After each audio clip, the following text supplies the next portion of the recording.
Hello, Twitch. Over here, camera. What are you looking over there? I'm over here. Hey, Ozzy. Welcome in, everyone.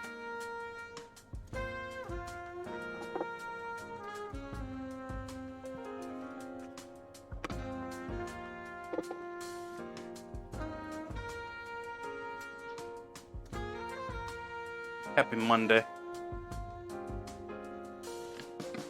Or Tuesday.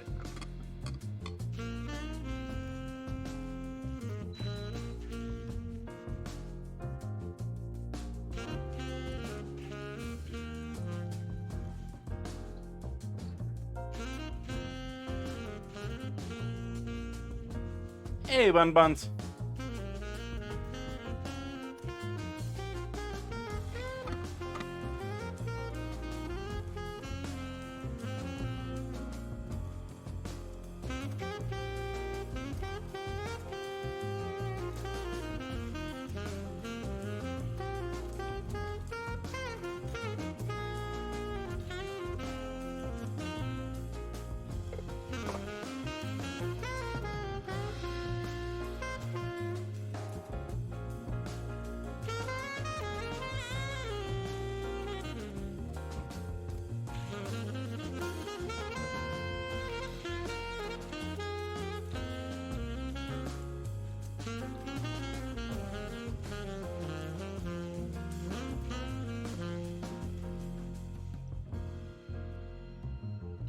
So I'm defrosting a whole bunch of pork. Then I'm gonna braise. I'm making some coffee. Finally back to a coffee blend that I'm a fan of. It's not my top choice, but it's up there. Gonna be doing a whole bunch of stuff with dried peppers tonight. We got yogurt to play with too. Although I think I'm gonna keep that pretty simple. Maybe just yogurt, little sesame oil, little lemon juice, and maybe garlic powder, black pepper, dill. There's a whole bunch of things we could do with that.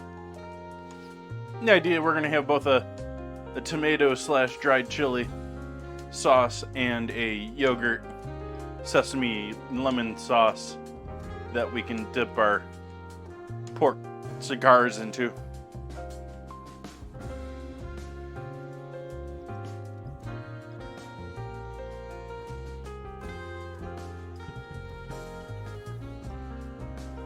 And then I've got some cauliflower. So I thought I'd toss that with some spices and oil and give that a roast and see how that turns out.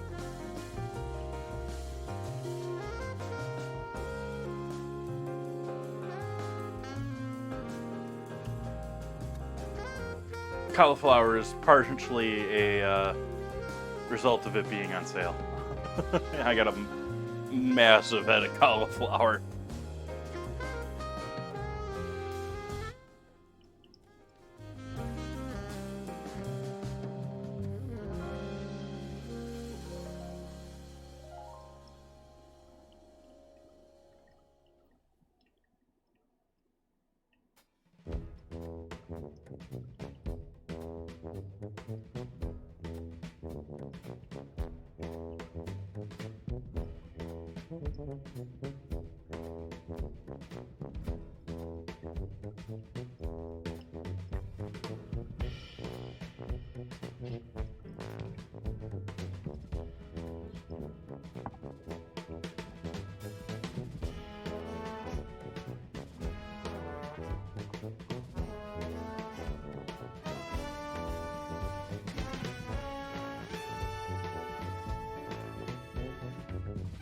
What's everyone think on the audio music levels tonight for the music?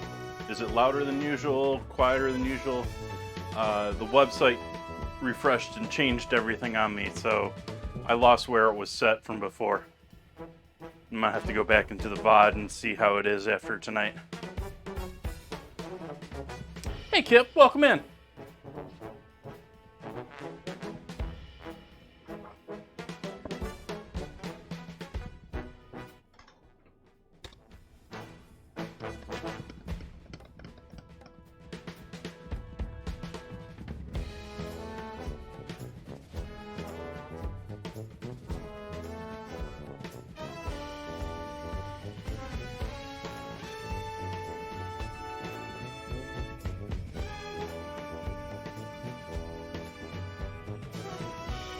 Thank you, everyone. Appreciate the feedback.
Shouldn't have been. No one's claimed it today.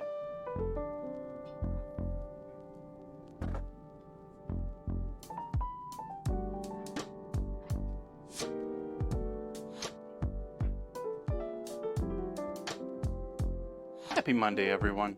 Or Tuesday. Welcome in. Cheers.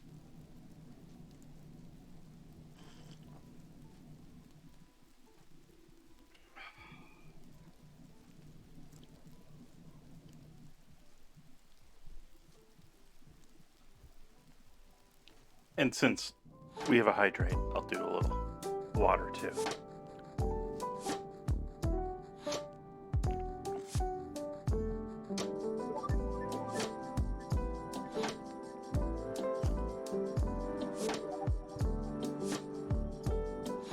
So what do I get started with tonight? The pork's gonna take a little while to defrost. Another 20 minutes or so. I just barely got underwater by the time stream started.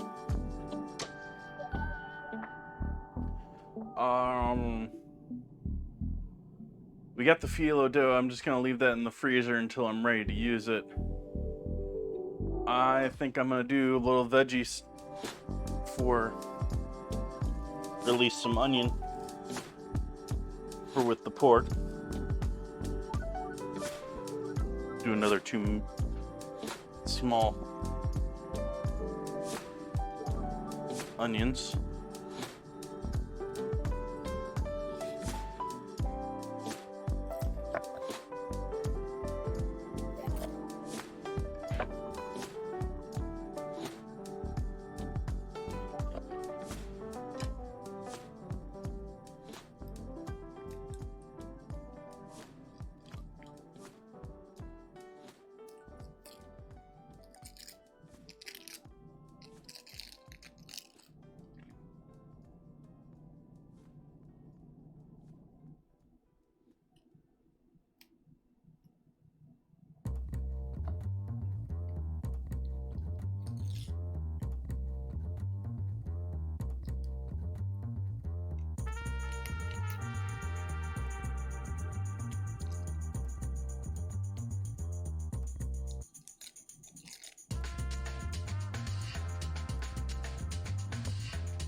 How do I want to cut this tonight?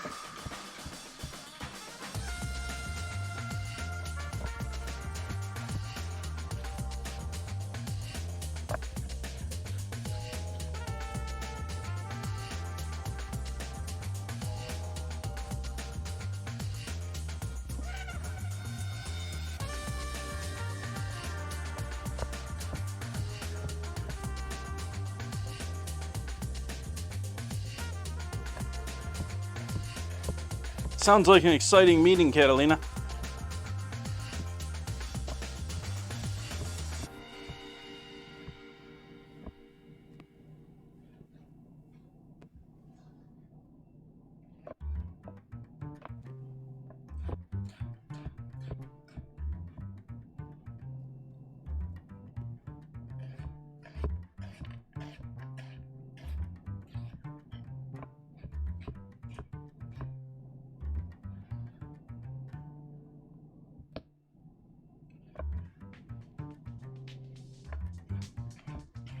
Fun.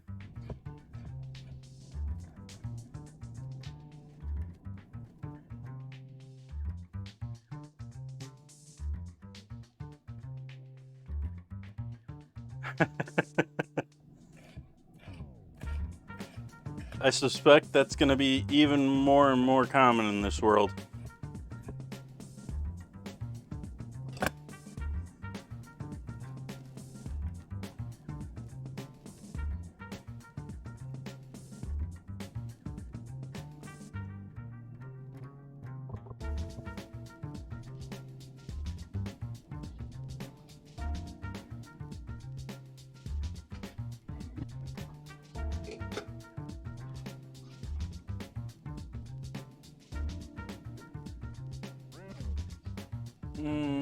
What do I want to do for this with the pork? Do a large cast iron.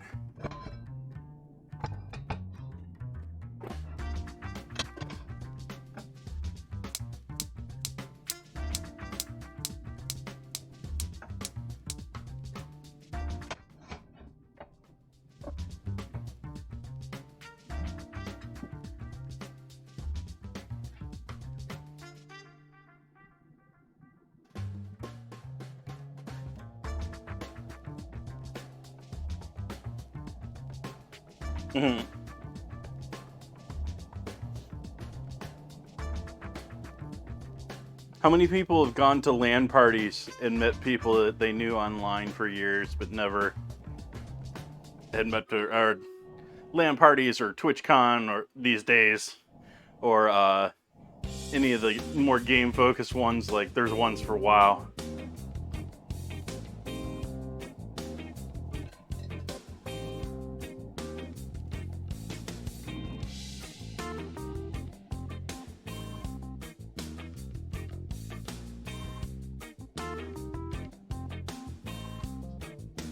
I'm throwing this in the pan a little early. Yeah, there's maybe a slight sizzle there. I doubt it's on the mic. Yeah, it's starting to sizzle.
Alright, let's do our first battle of the evening.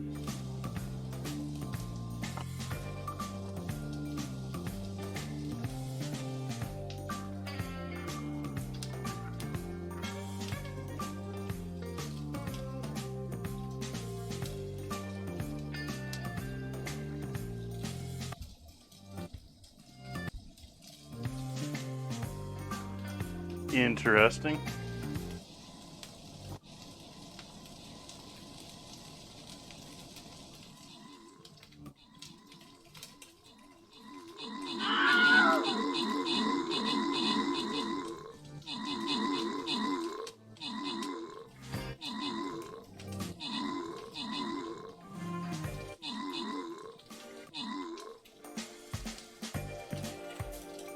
Victory. Wiggle getting those kills. Catalina getting the assists. Catalina and SoCal getting some rewards there.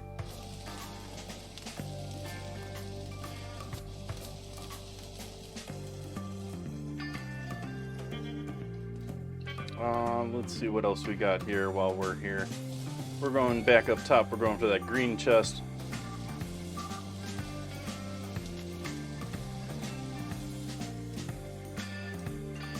And same sort of thing as last time. I'm trying to keep both of these in our army or group.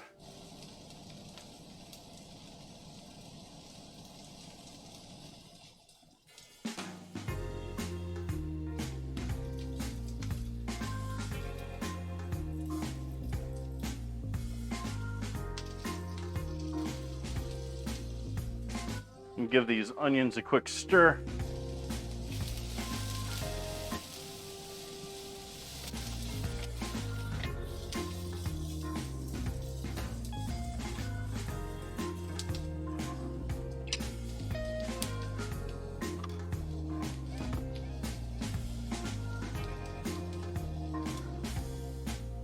Let's see what else we got going on in the game tonight. What quests we have.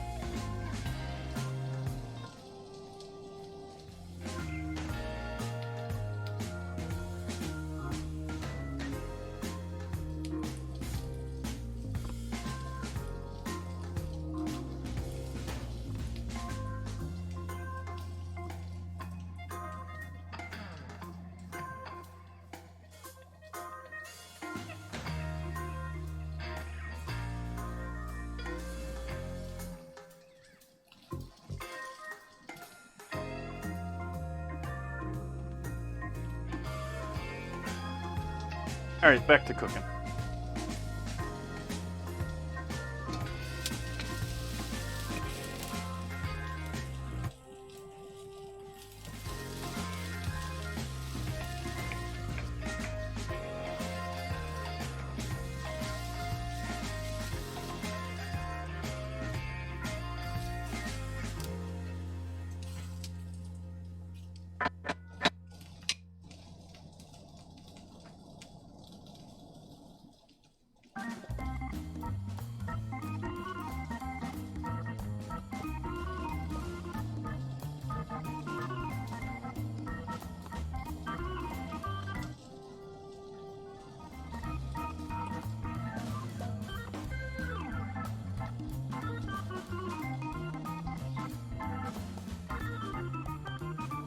Catalina just rushing from meeting to meeting. Rushing, but I mean, you know, closing one window, opening another window. Let's see here.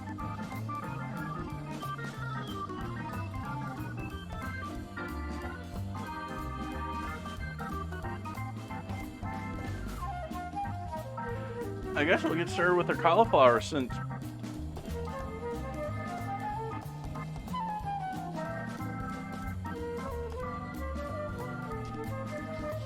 pork got to defrost still.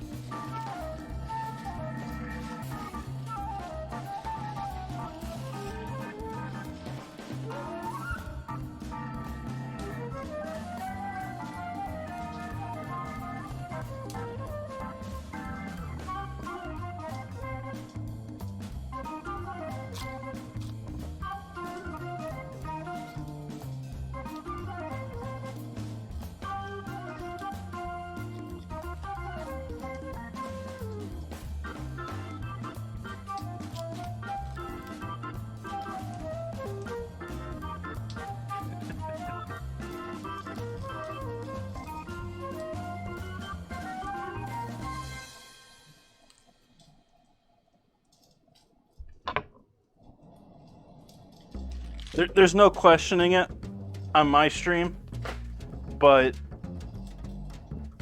there are a fair other streamers that you have to wonder if they really are or not.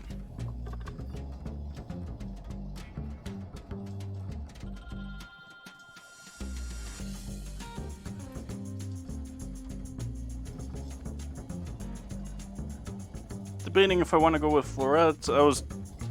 I think I'm gonna go with florets.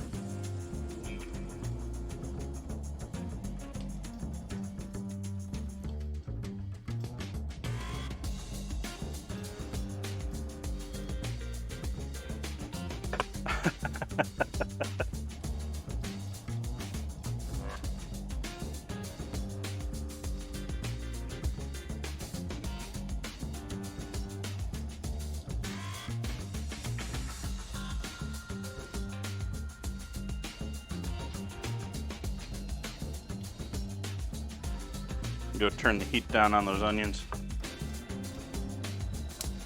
Or rather, just turn it off for right now.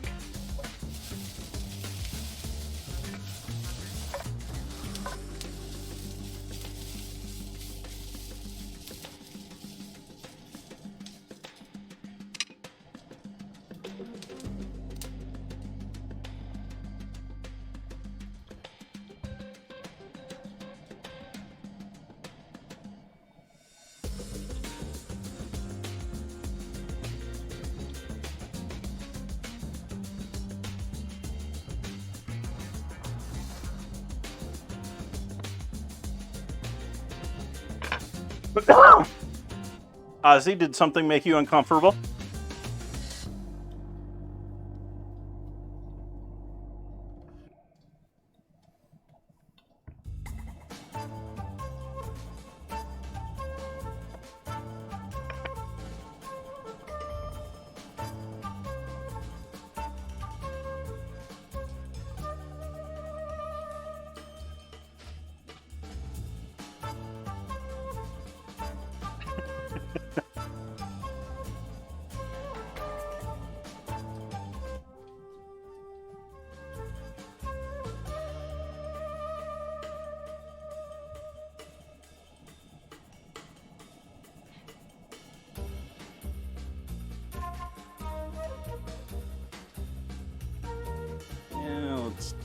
Yeah, it's still gonna break apart.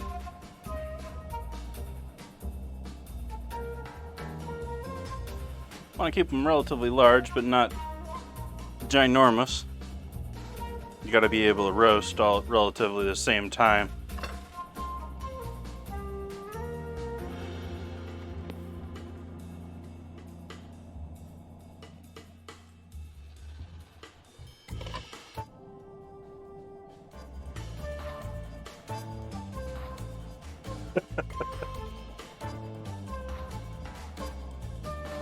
Oh, chat.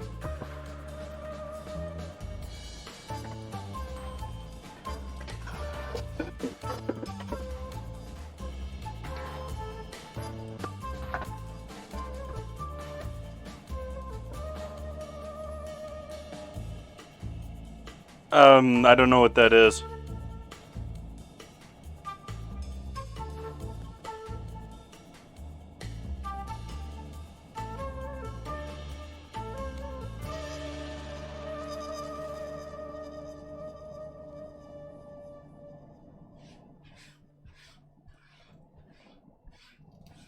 That isn't some, like, anime or hentai or something.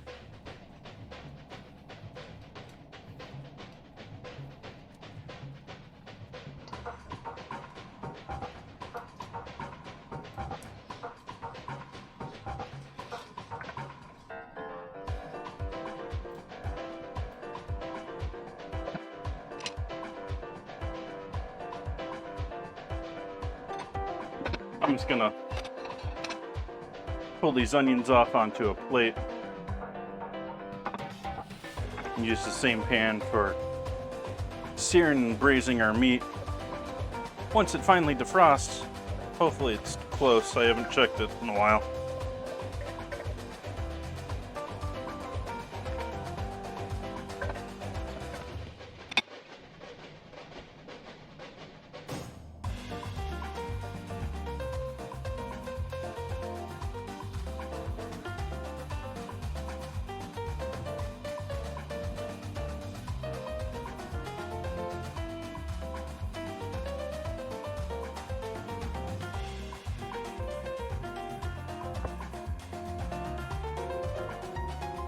Oh, so like those sushi girls, what I can think of in Vegas.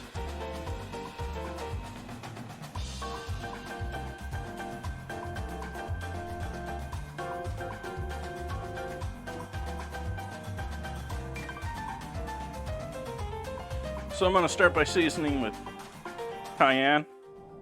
Going pretty heavy with the cayenne on that tonight.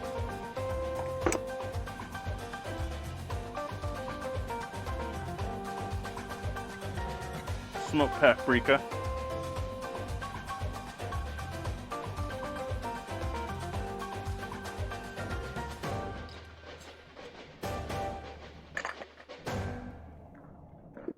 regular paprika, hot paprika,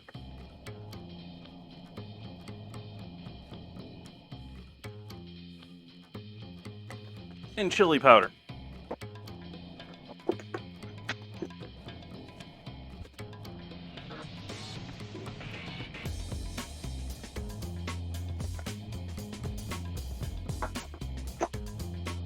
Yeah, why not? Red chili flake.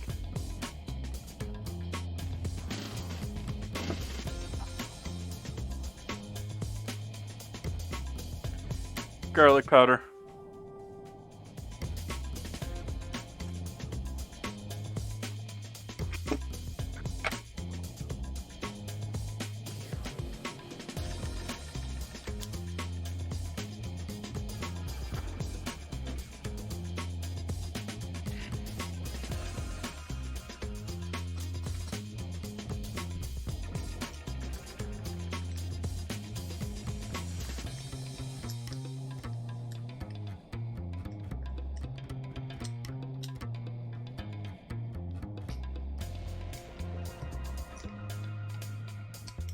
Trying to break up some of my onion powder. I really just need to get a new thing on onion powder. Once these things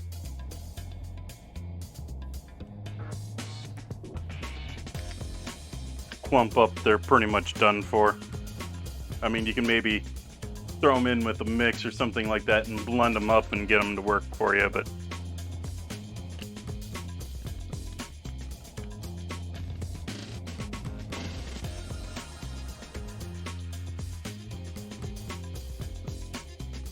you have to consider that once they've clumped up, it also means that they've gotten to a hydration point that they're sticking.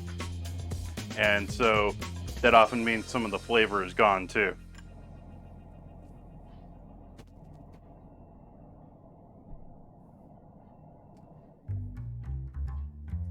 Salt.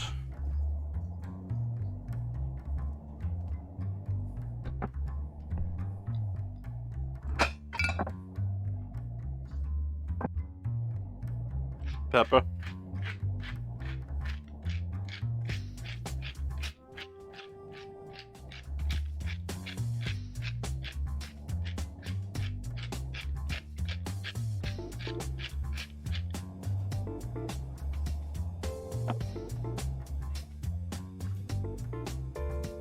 And oil.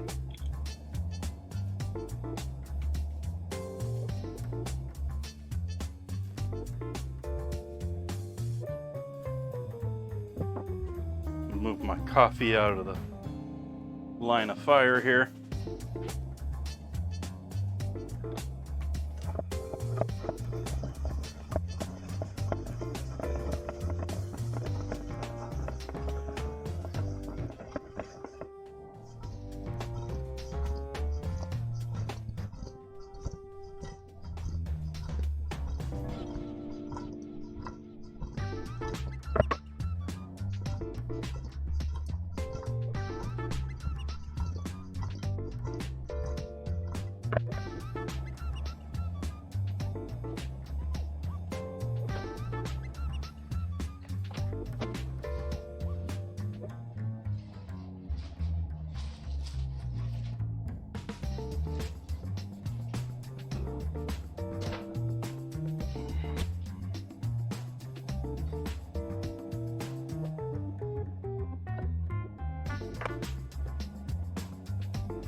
decided I want a little lemon juice in there with the oil to help get everything tossed.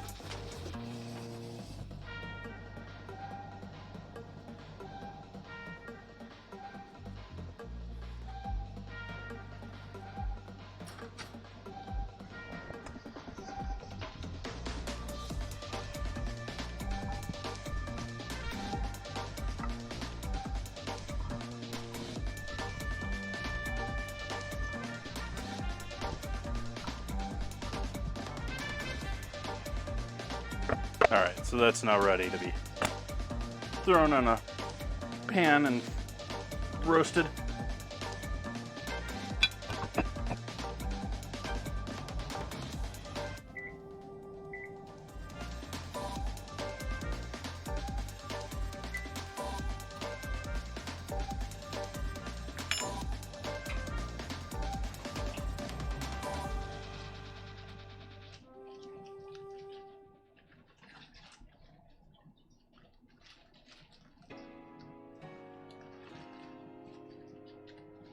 Okay, I think our pork is finally ready. We'll give that a little time to warm up. The oven to warm up, rather, not the cauliflower.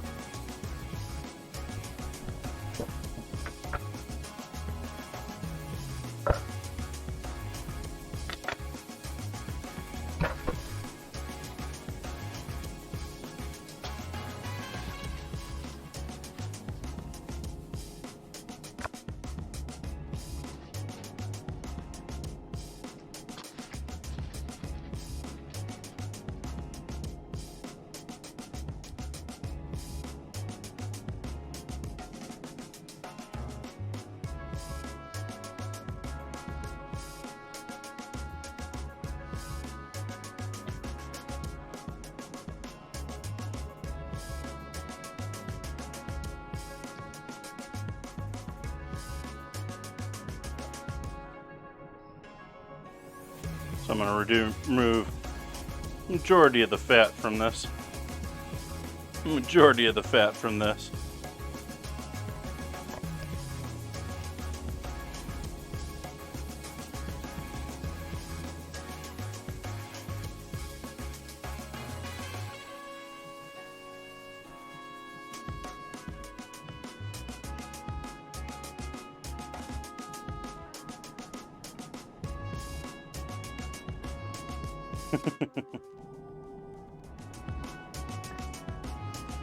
And then from here I'm gonna chunk this up into a couple of pieces.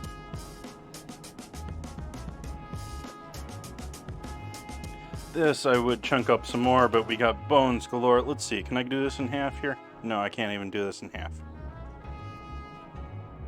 We have bone right there.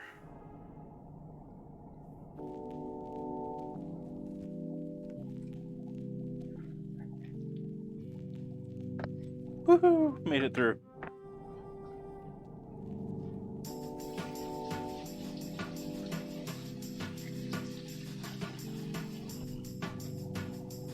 Okay, heat back on.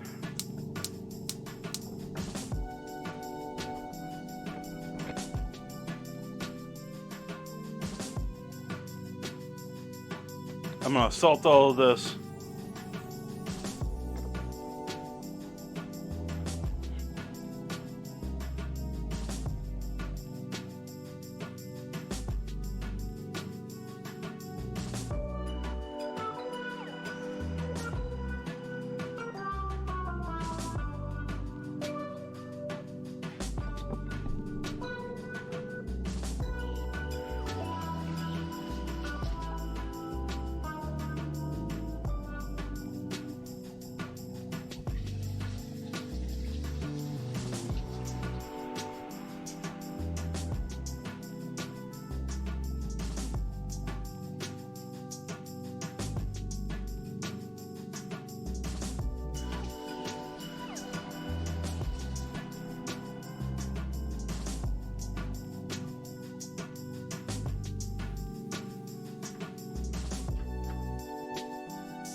I don't really know, Ozzy. But you're giving me a lovely segue to go over the Discord and end this week's challenge.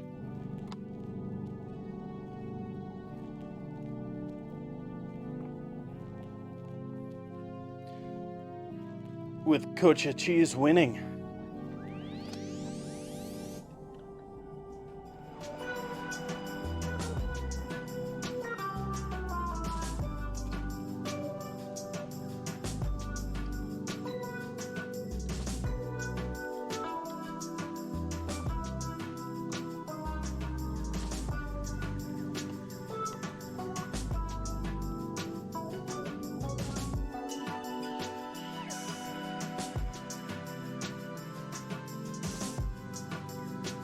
So I'm making dinner and dessert on Wednesday from using Coach Cheese. So Wednesday, that's what I'm doing.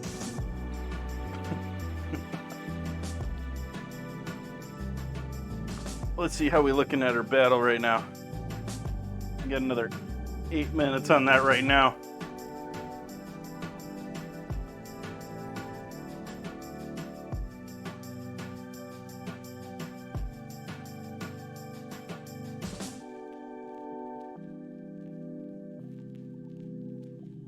All right, let's go back to cooking. Let's sear some meat.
Well, since I'm braising this, I'm not too concerned with getting my spices in there right off. I'm also planning on leaving this pork somewhat on the plainer side because you don't really need to spend the money on it here. We're just looking to get a nice braised meat right now. And once we get that into our cigars, our sauces are going to give us all the flavor that we need to contrast with that lovely just plain pork. So this is going to be rather simple as far as seasoning compared to some other cases.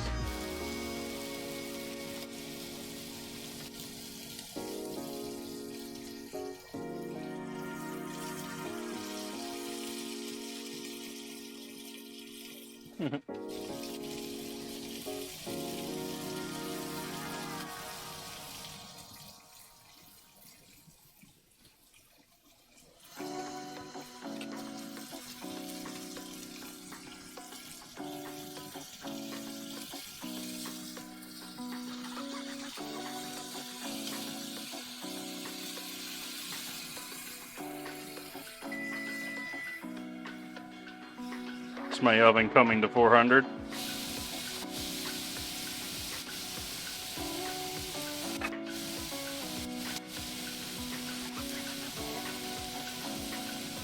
We're roasting our cauliflower. I'm going to toss this in the trash because I got a bunch of chicken parts and other stuff that's going to smell nasty if I don't get rid of it soon.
Hey, Lexi.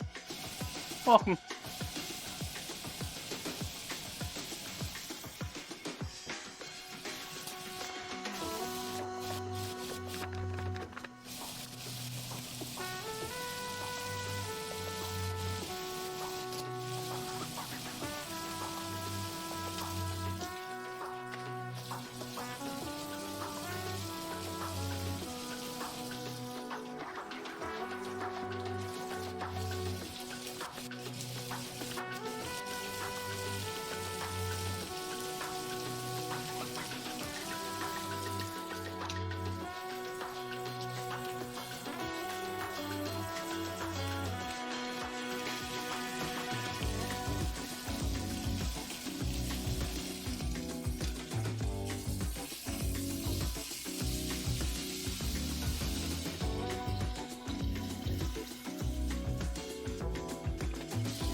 So what we have here are a couple of dried peppers.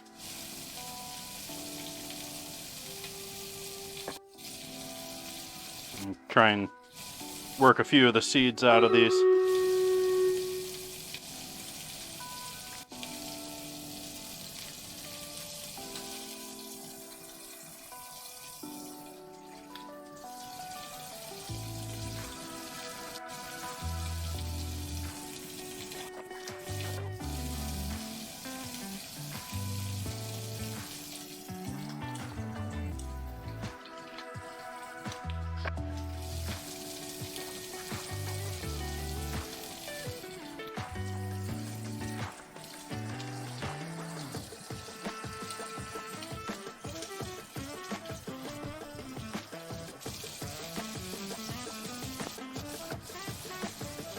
Turn the heat off on the pork.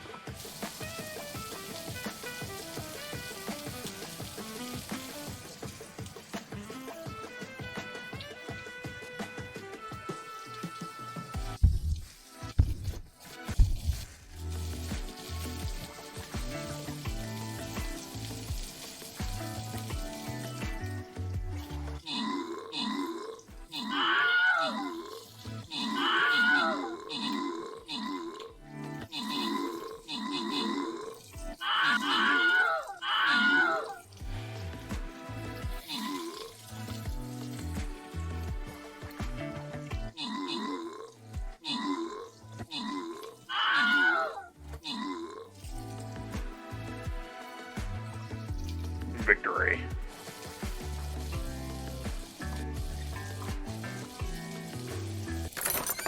Catalina getting us some assists there. Honorable mention to Ozzy for getting some kills. Ozzy and Catalina getting the rewards. Congrats to them. Ooh, some goodies for me too.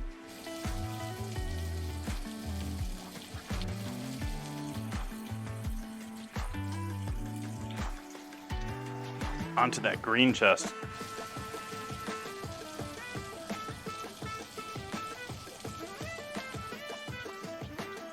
I'm gonna go with the same plan as I have been, keeping us around the blobs, getting us the benefits of those.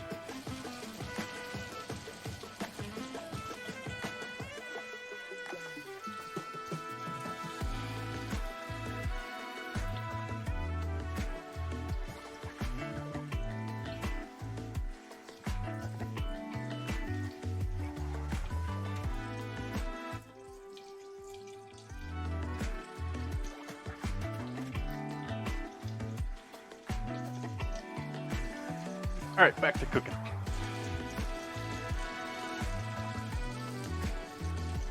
So the peppers I'm going to give a light chop to.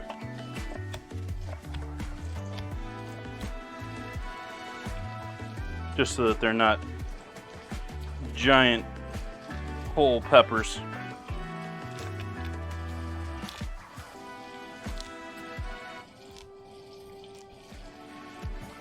Which also helps us get rid of some of the seeds.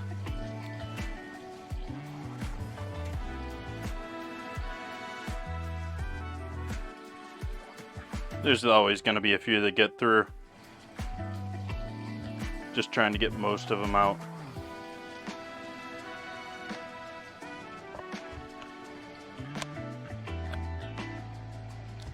Cutting peppers is sometimes quite annoying because it's a little like trying to chop leather. It's very... Your knife very much wants to skip across the top of it. So turn the heat back on here.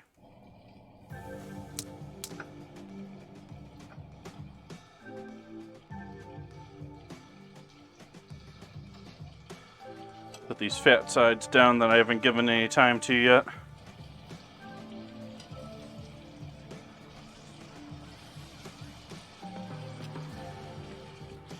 And add in the peppers that you didn't drop on the floor. And the onions.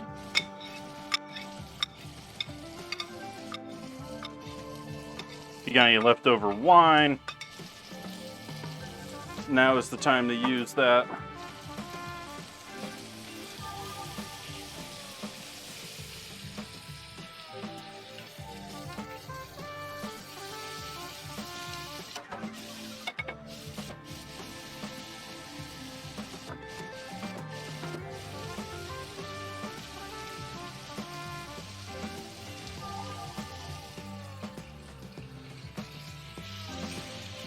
Add about a quarter cup of apple cider vinegar.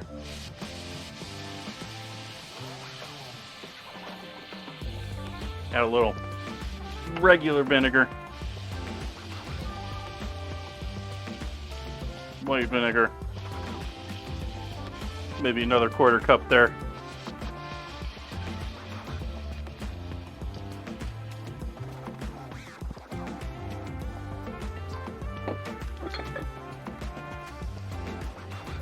2 cups of water.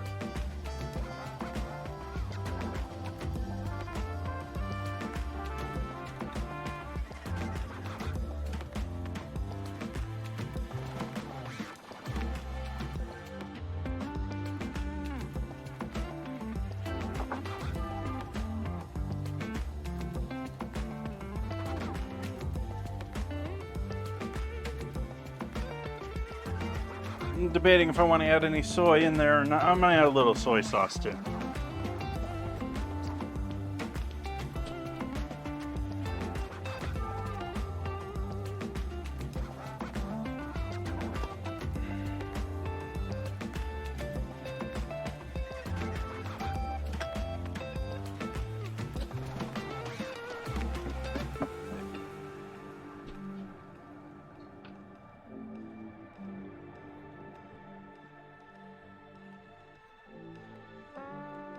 Pork stock, perfectly great here. Like I said, any leftover wine, any of that stuff.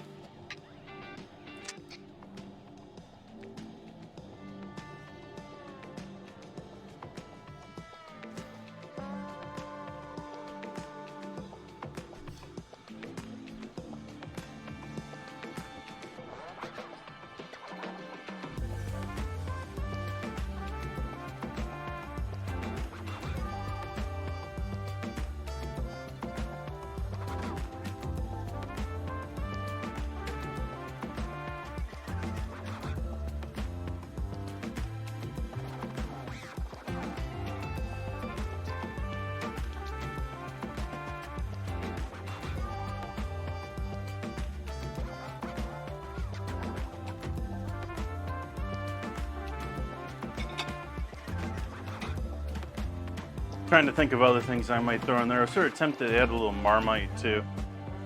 Other things to give us a little MSG boost in there, or umami boost. But I think I'm going to leave it there.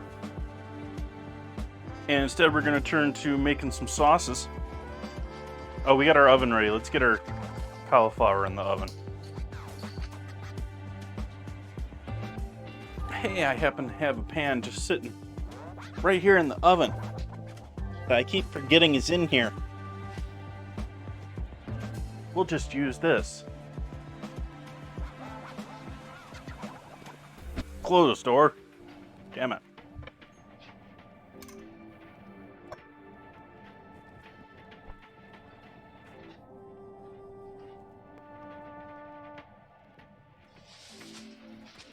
Piece of parchment.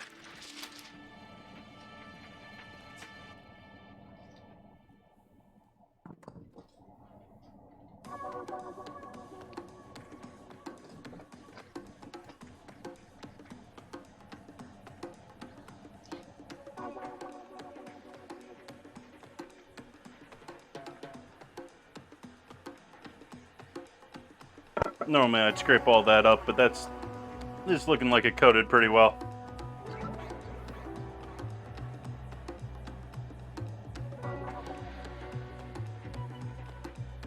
And so, gonna take our cauliflower, white balance, throw that in the oven.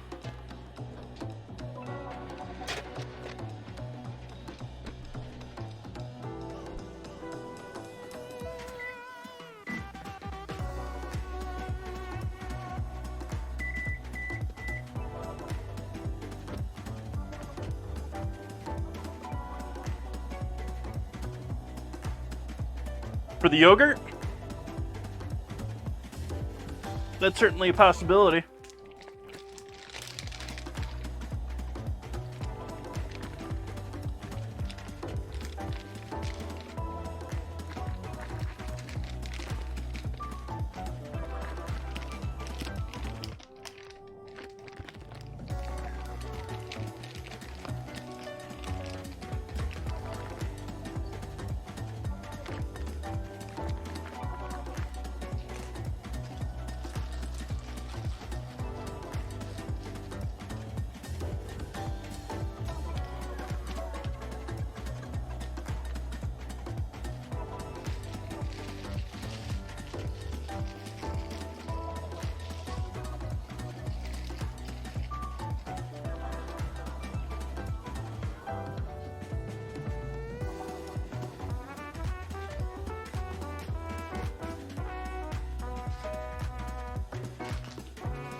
So these I'm just gonna take and cut the stems off of.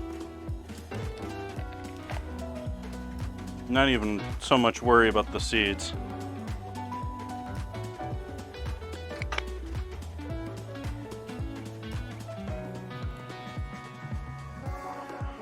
I believe I got a goat milk yogurt.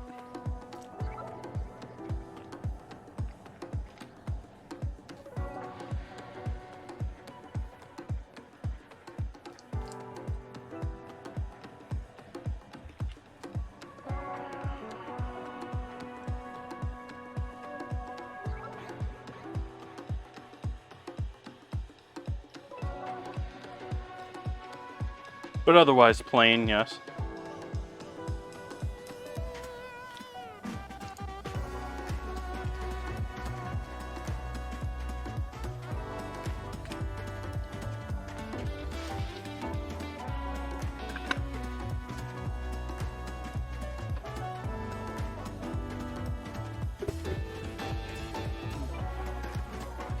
And turn the temp down on the pork a little bit.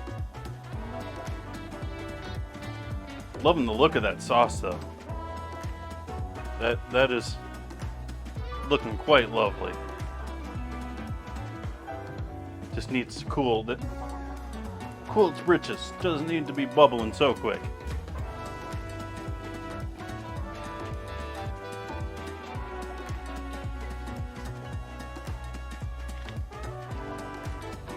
So for this, we're gonna take these.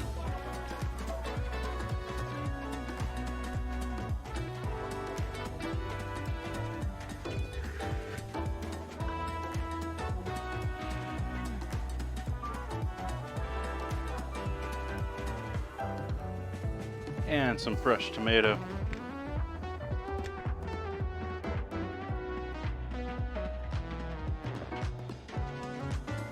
If you feel like being artsy about this, you can grate all of this. I think that's horrible for the hands. So I'm just gonna blend it and strain it.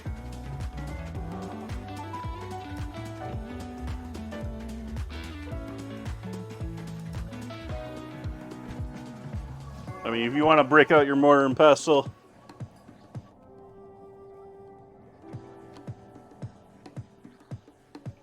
it's probably great for that. Throw a couple of garlic cloves in there. Speaking of that, we'll throw a little garlic powder in there.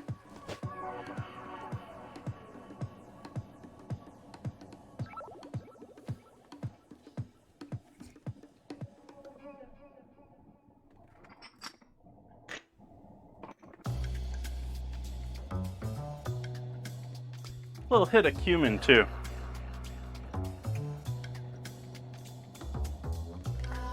Maybe a teaspoon. Salt and pepper.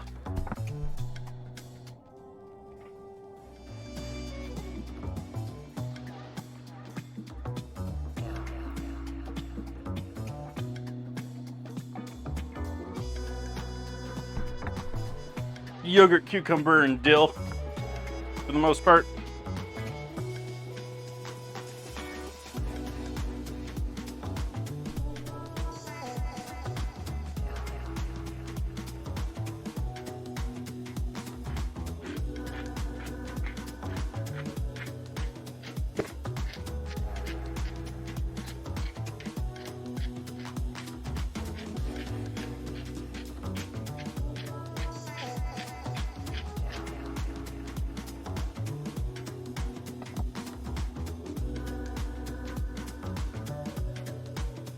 So I'm going to mute and blend this up real quick.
Welcome in, Proof.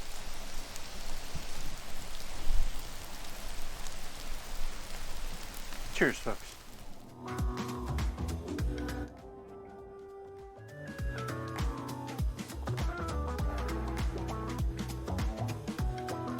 And yeah, I was aware it was muted, it was for blending.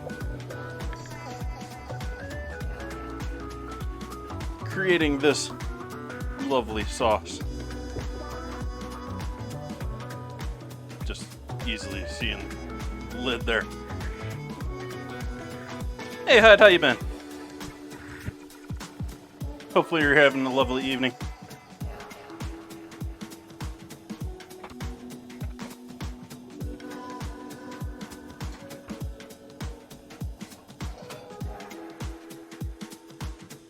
Next step is going to be straining.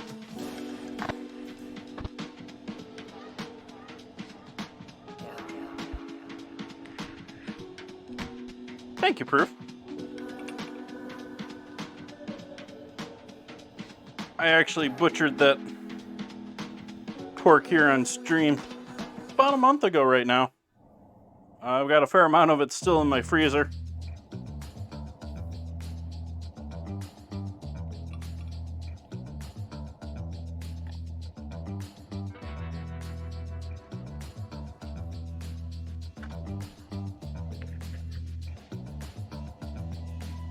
Oh, it's much too early for that for me, Bun Buns. I had fireworks last night that I could listen to, but I've been crashing early lately. Like, I was in bed around 9, and it was more like I woke up after an hour or so, or rustled over, and I heard a few of them.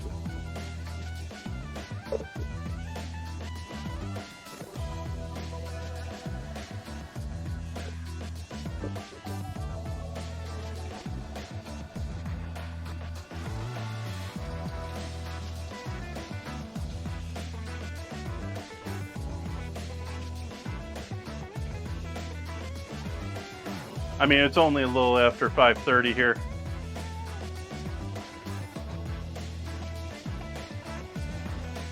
It's still bright out.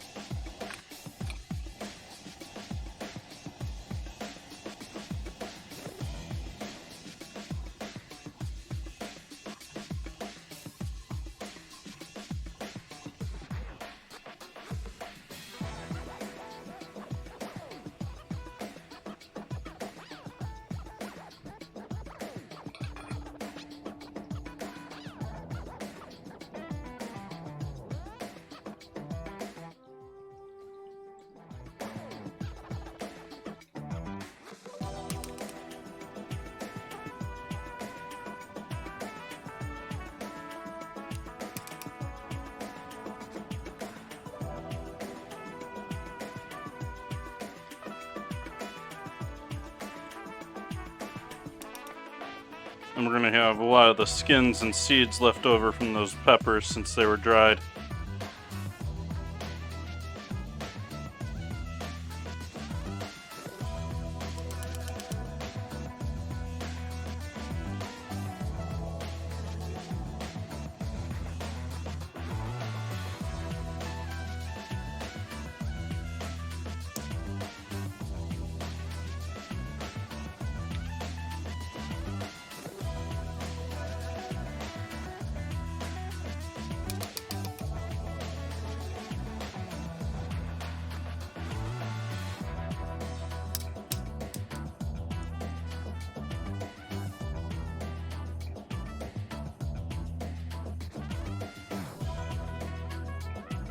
Yeah, it's not going to be worth saving.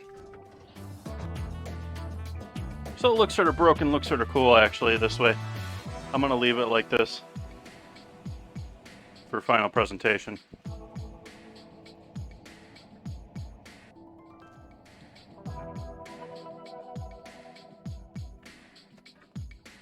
And turn over some of those pieces of pork that aren't completely submerged, which essentially all of them.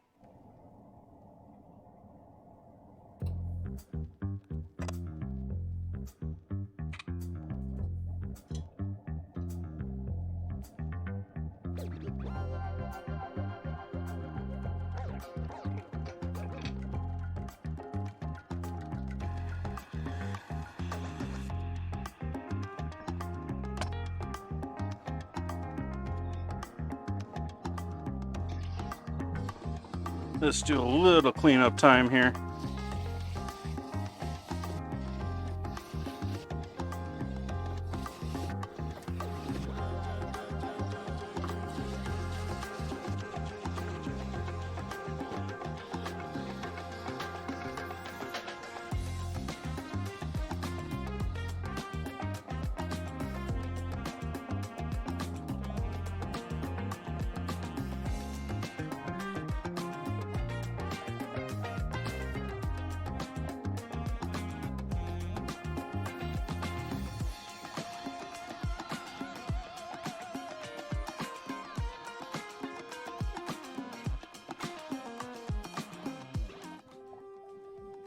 So the Red Wings hired a new head coach.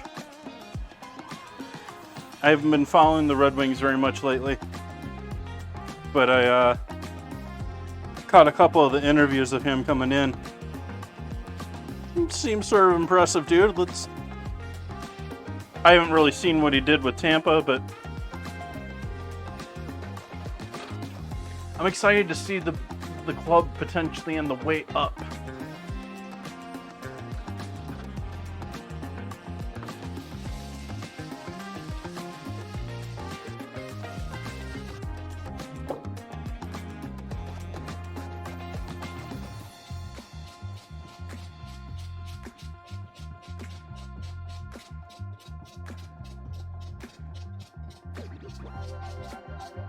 And obviously coming from Tampa, Steve Yzerman obviously already knows him. I think he had previously hired him too as a assistant coach.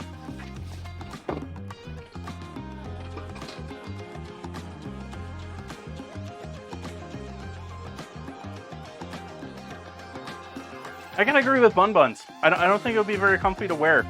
I mean, just look at how it went for what's her name at the Grammys.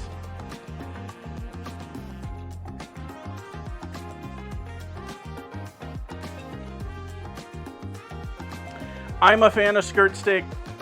I prefer that you marinate it a good overnight with some sort of soy or something that's going to help, break it down a little bit. Whether you want to use pineapple or soy or one of the other chemical tenderizers, and you grill it off. You cut it against the grain, which is the most important thing about all that. And you got a beautiful piece of meat.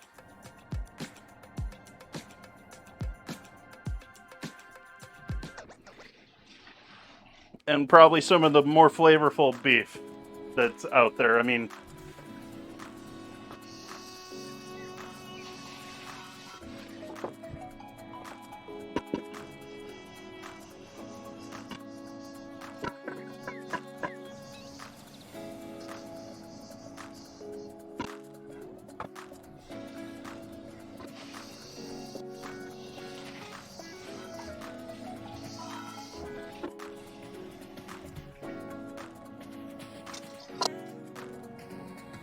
I think at the resort I worked at in Arizona, they did lemon juice, soy sauce, and olive oil with some of their other seasonings like herb mix and stuff like that, and left that overnight, and then just went straight from the marinade to the grill, because most of it's going to come off when you pull it out of there anyways. What remains, you're going to have olive oil and lemon juice, which are going to do fine. The soy is going to caramelize a little bit, but you're going to be grilling it, so it's going to be quick anyways.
Try and knock out any remaining Parmesan cheese in my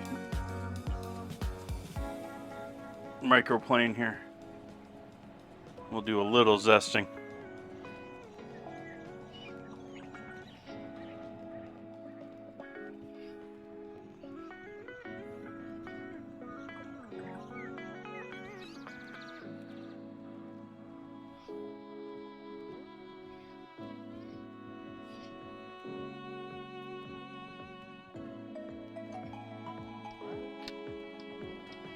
Enjoy, Ozzy.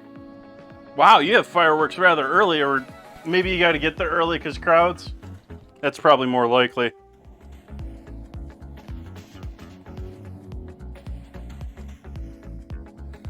But I sincerely hope you enjoy. Happy 4th of July to everyone.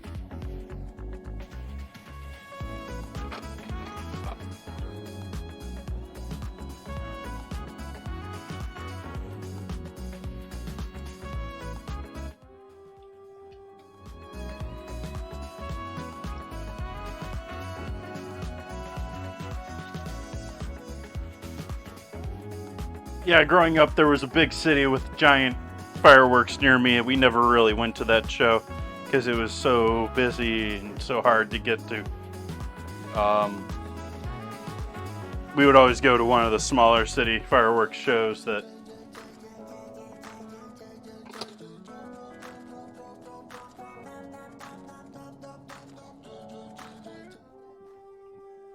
Yep, Ozzy.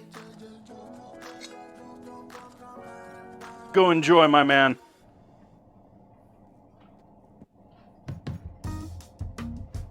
Have a couple of drinks.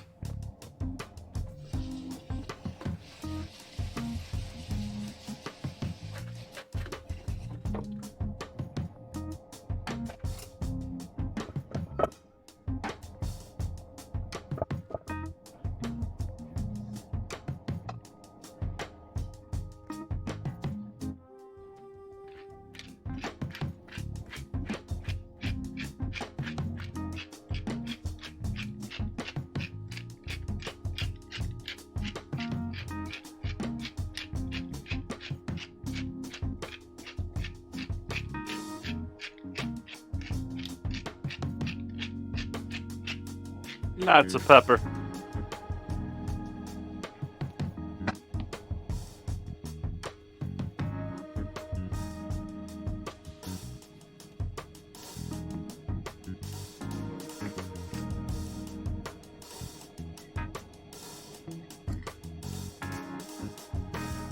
Garlic.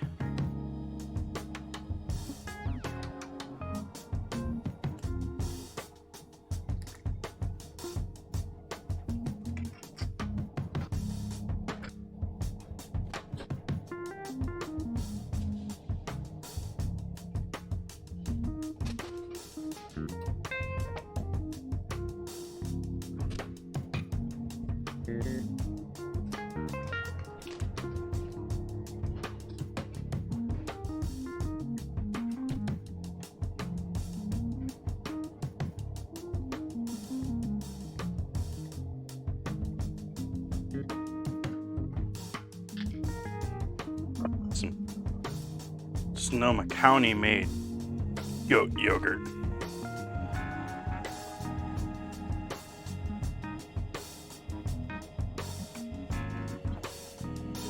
What some of you may also know is Trader Joe's yogurt.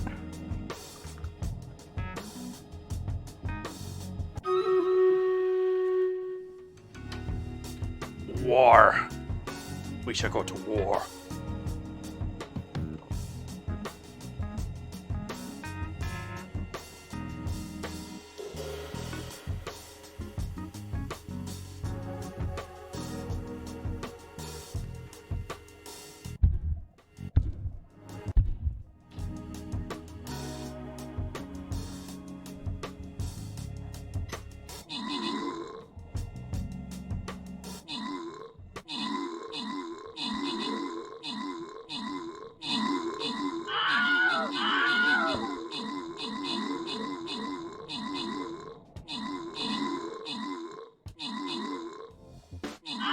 Two hours, wow. I mean, I don't go to Trader Joe's, but that's because it's like 30 minutes away.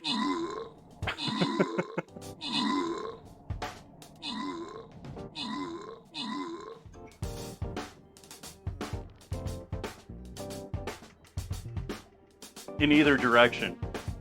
Like, yeah. 30 minutes in either of the two major directions I would take to leave my home is a Trader Joe's, but I can walk to like 6 other markets from my house. Ozzy getting those kills. Pawpaw's helping out with the assists.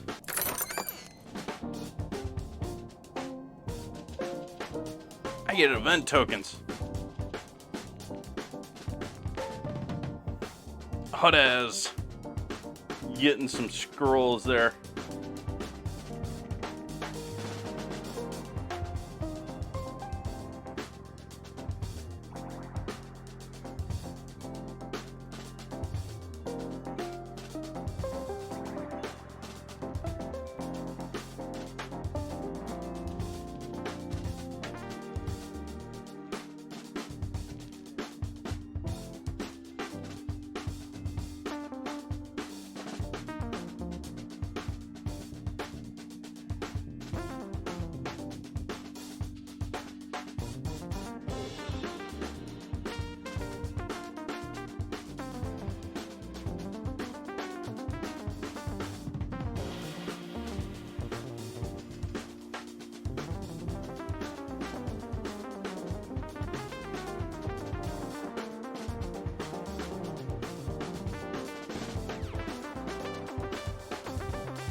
Alright, back to the cutting board. We've got lemon juice, pepper, garlic, lemon zest. Need to add some freeze-dried dill.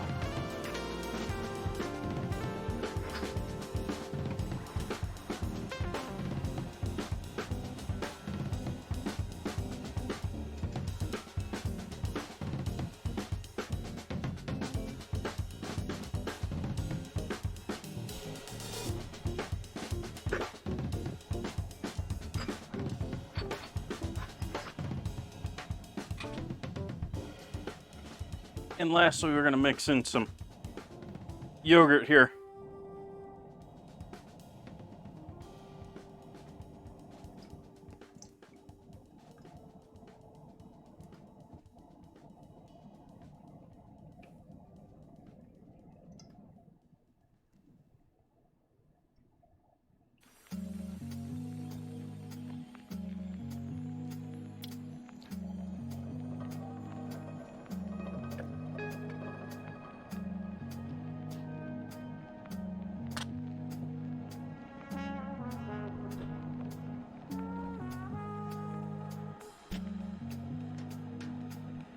We'll see if the lemon juice thickens this up enough. Otherwise, I might add a little sour cream in here to thicken it up a little bit.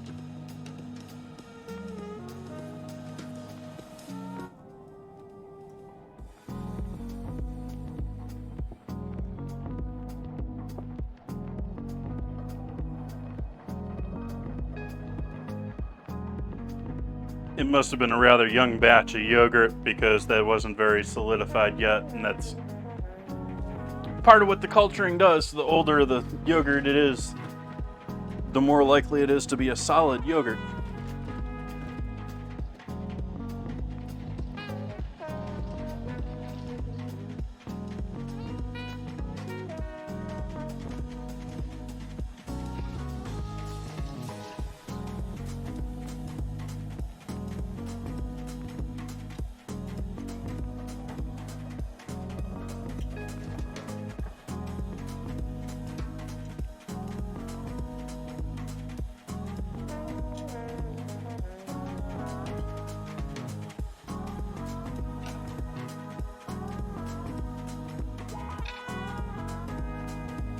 And put some more water into the braising liquid with our pork.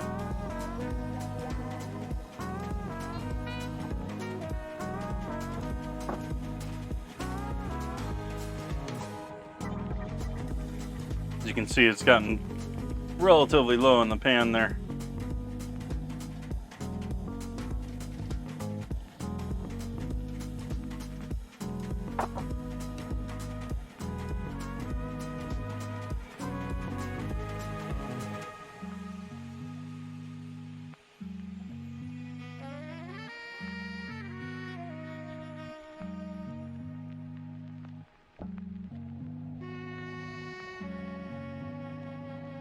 I think that needs a little sour cream.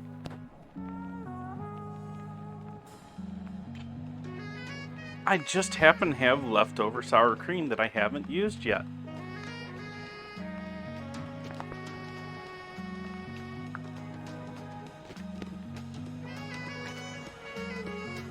Which, by the way, I think this packaging for sour cream is brilliant. I wish it came with a little bit of a smaller spout. And I wish it was an organic brand that offered it. But they got me to buy it because it's got a lazy spout to it.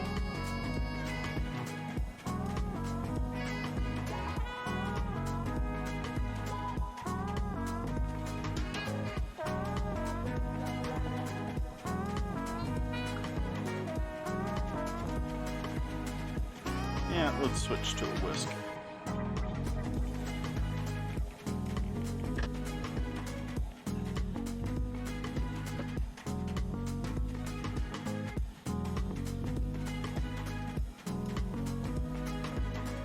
So if you really want the thick yogurt, you got to go with not only one that's been sitting there a minute, but a Greek one. The Greek ones are always the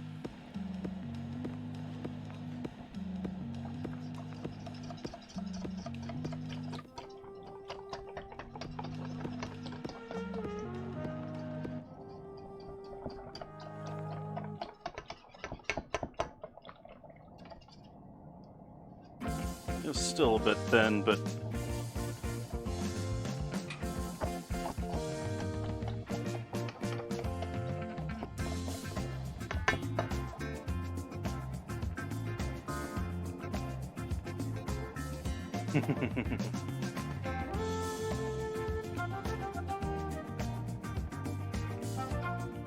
sort of tempted to cut this pork up a bit more. It's not really. It's taken a while.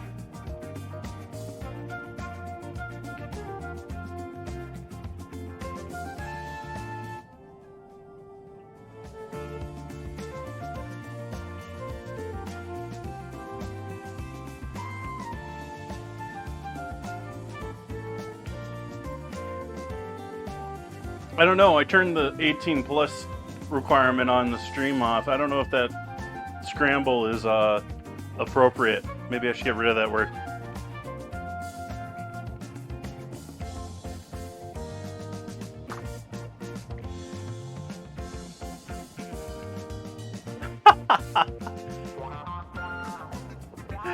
And the auto mod didn't like it either.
How'd you get over here?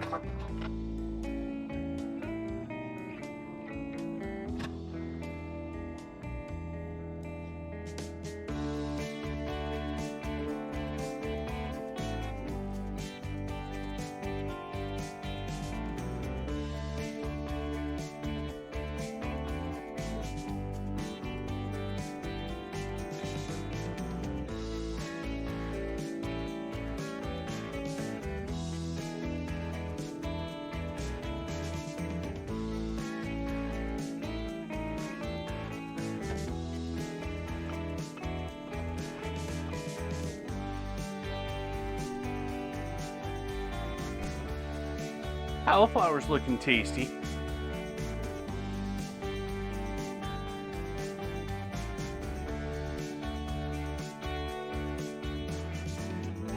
Sort of wishing I had a nice sauce plate right now. Which I don't really.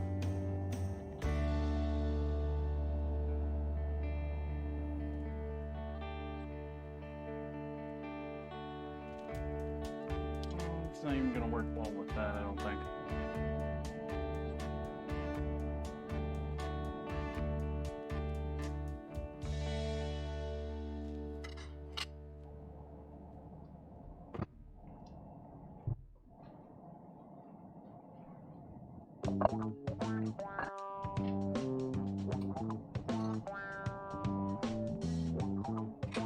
Bun you're amazing. You're always in here with positive energy.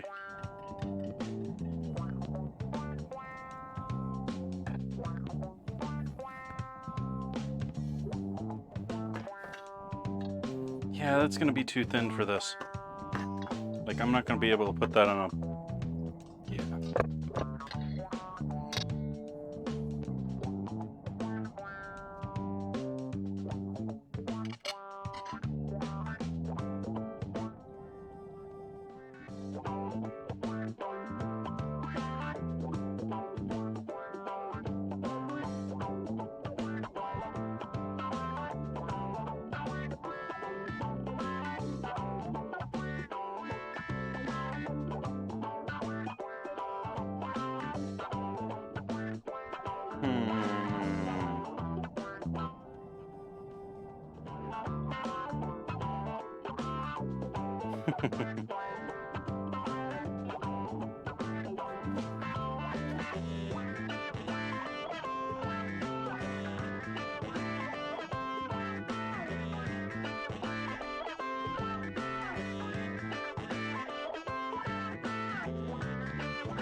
Yeah, I'm gonna cut these pieces of pork down a little bit.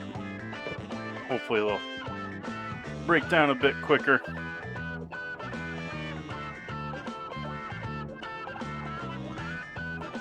I'm not worried about them not being hot enough at this point. So, I'm not worried about anything on the counter getting too contaminated from this.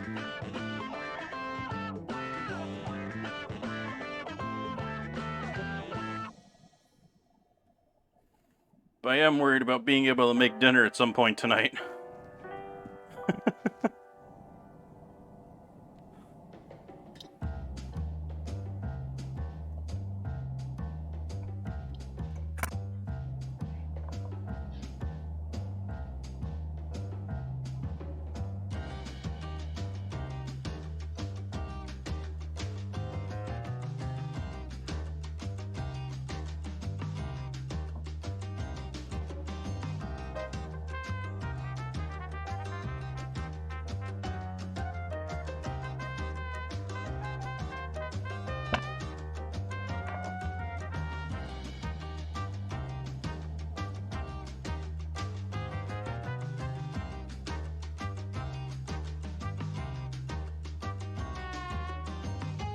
Like, this is starting to get there.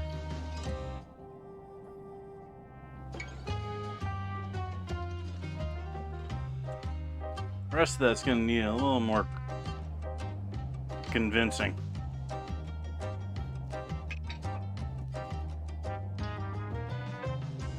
Yay for end of meetings.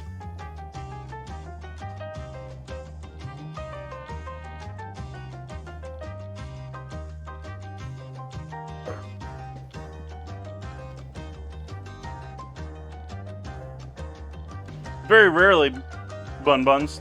Cornstarch is a very neutral flavor item.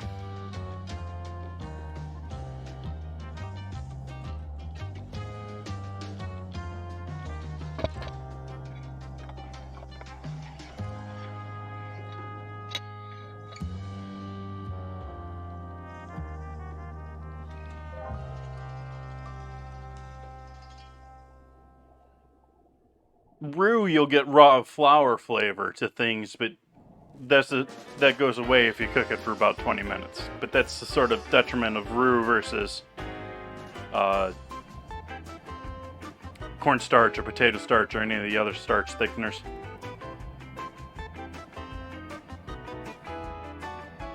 Can I use cornstarch to thicken your yogurt sauce? Yes, but I wouldn't want to, because it takes way too much to do it doing it cold, and I don't want to heat it up.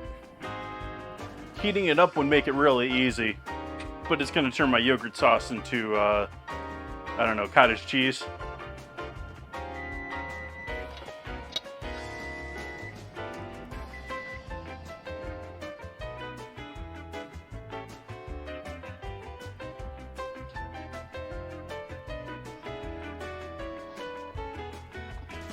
Roasted cauliflower.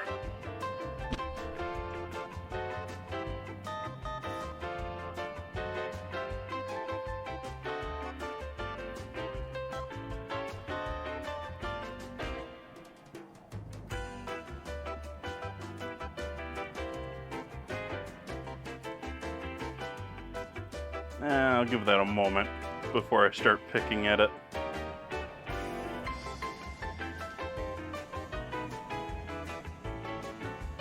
We got some nice crispy brown tops. We got some nice browning on the parts that were on the pan itself. Nice browning where it was resting against the pan.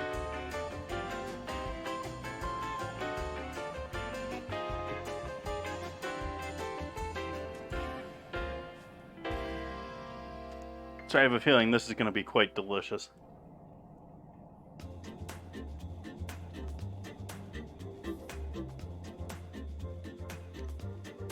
Got a bit of a kick to it. Caught myself with that cayenne.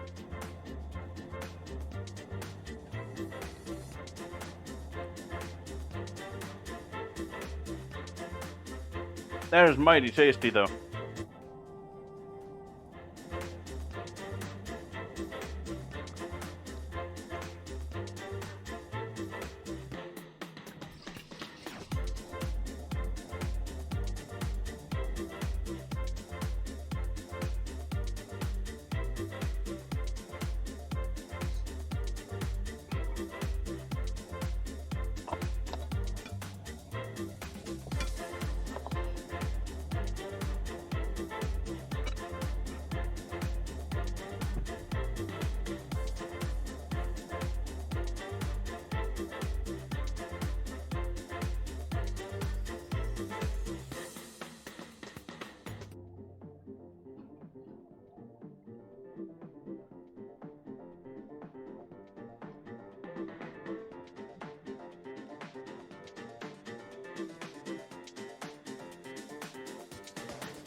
Got a little browning on those.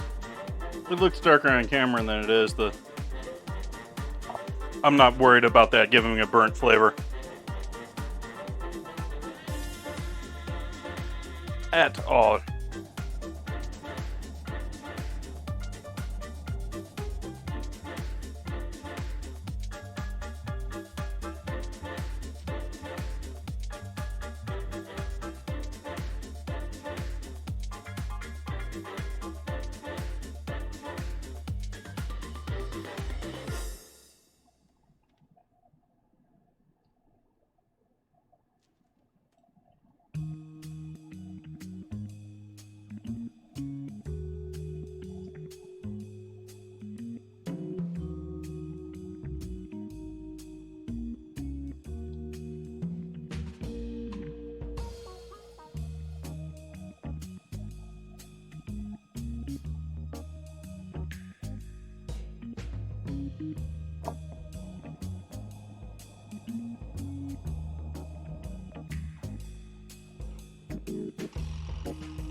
There's no burnt bitterness there.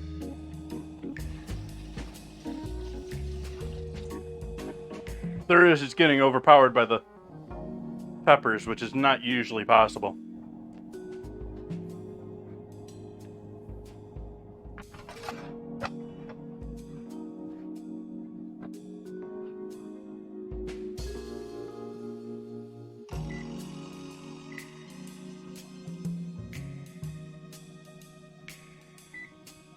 Turn the oven down to 350.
Try this with some of the yogurt.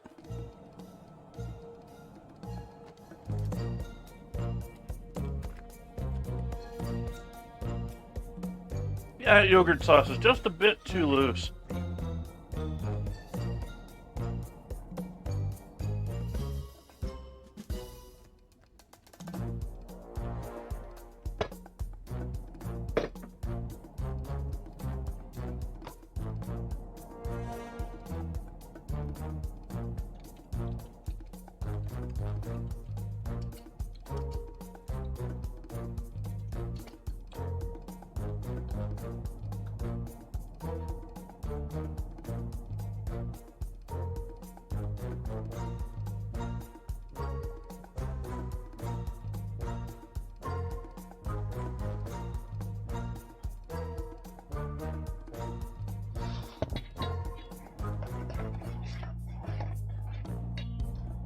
I'm gonna go for it though.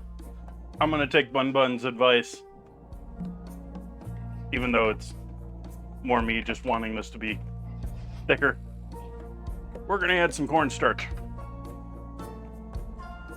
I've already tried adding some sour cream in there. It was not enough.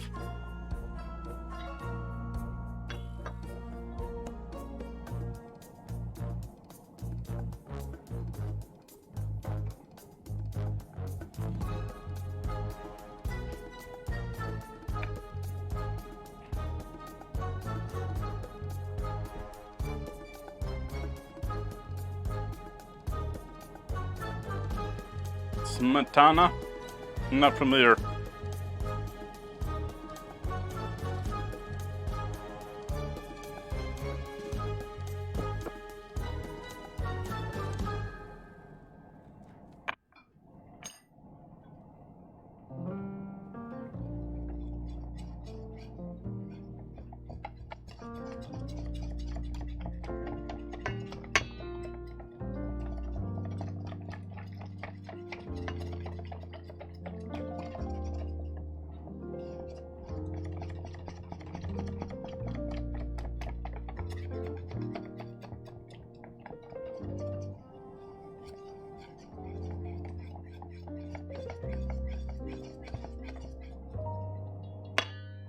Nope, more.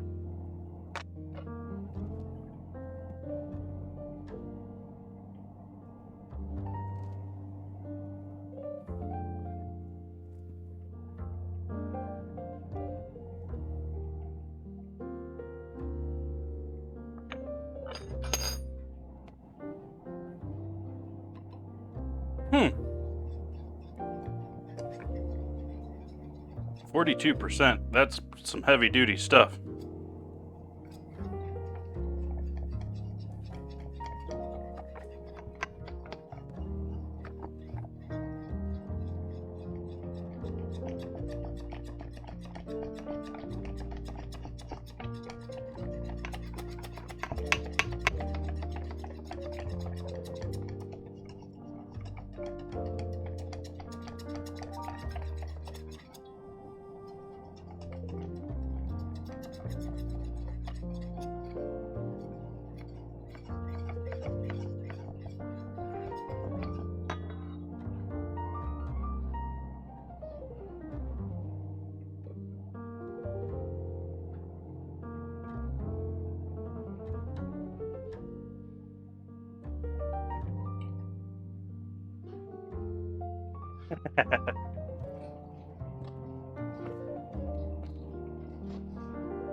This is still a bit too thin for me.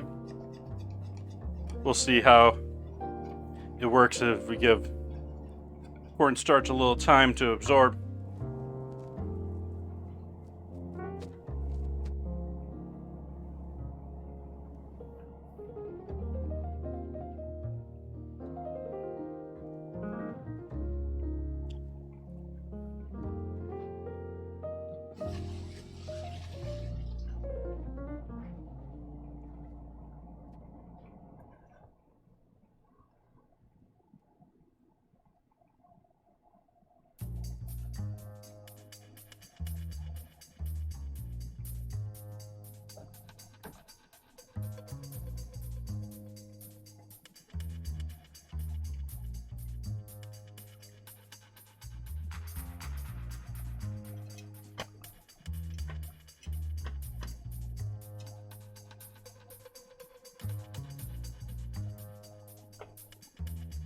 Stuff that was on the bone is now starting to get there. The rest of this stuff is still a little too tensed up.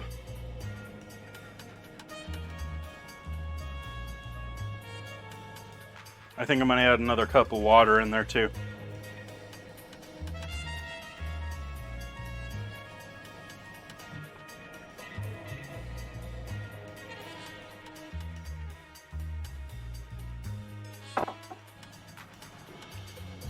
Now, the hope with the timing here tonight was that the cauliflower would come out and the pork was ready to go in. Pork is not ready to go in yet. So cauliflower is ready ahead of time. So I'm probably going to have to blast this again to get it nice and warm for with the actual dinner.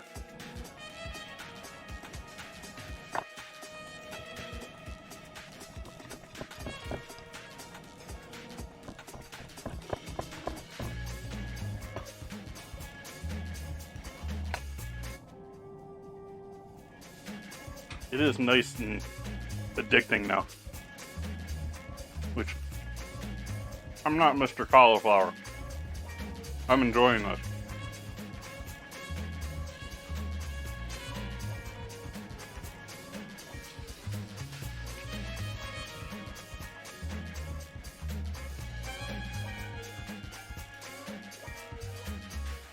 Goes to show you cover anything with enough chili and spice and fat and oil. It'll taste good.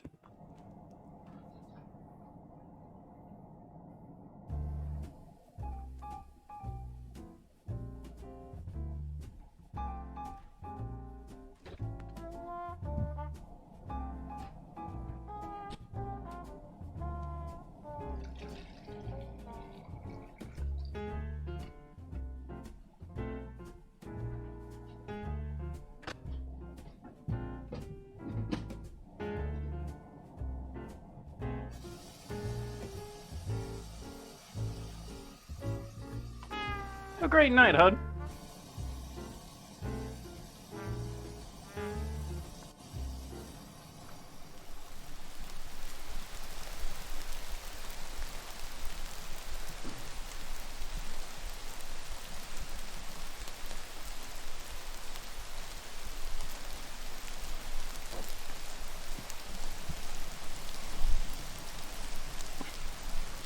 Yep, Bun Buns. That's what we're primarily waiting on here this evening.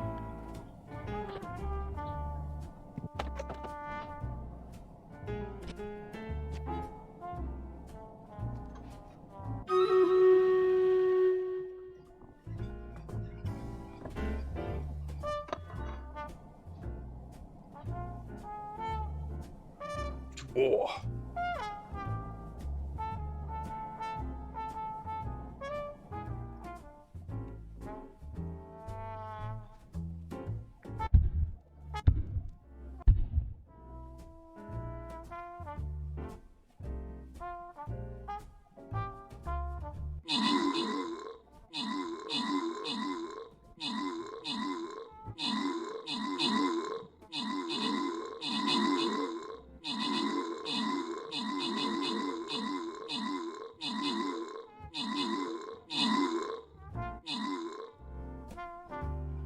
Think we got it.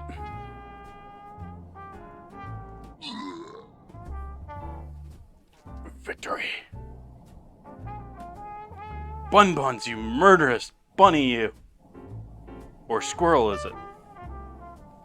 Catalina getting those assists. Bun Buns getting the scroll.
Well, since we're just sitting here waiting on this lovely pork here to just bubble away and break down the final bit of the tissues there, it's all still compressed together. I'm gonna sneak another piece of cauliflower, and then I'm gonna take a 10-minute break here. I'm gonna go sit down in the living room because I'm tired of standing, I guess. And I'll be back in about 15 minutes for Stream Raiders and maybe fill in some phyllo here at some point this evening.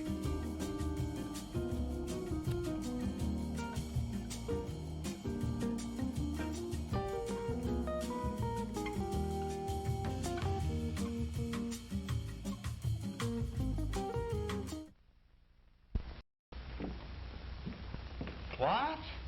Keeping the coffee in the icebox? Yes, Mr. Jones, it's a new kind of coffee, roasted by a new secret process. Hence, this new none-such coffee has a different flavor, a flavor preserved by vacuum packing, the flavor retained by refrigeration after the jar has been opened. Just taste it. You can't miss that delicate aroma, that clean, mellow taste. Yes, in cooking, the way to a man's heart is most of all through the coffee pot. In every jar, you'll find 3 special pointers, valuable in all methods of making coffee. Try new none such coffee now. Use half the jar. If not 100% satisfied, get all your money back from your grocer without argument. Special for movie week, only 28 cents a pound, plus 3 cents refundable deposit on the jar.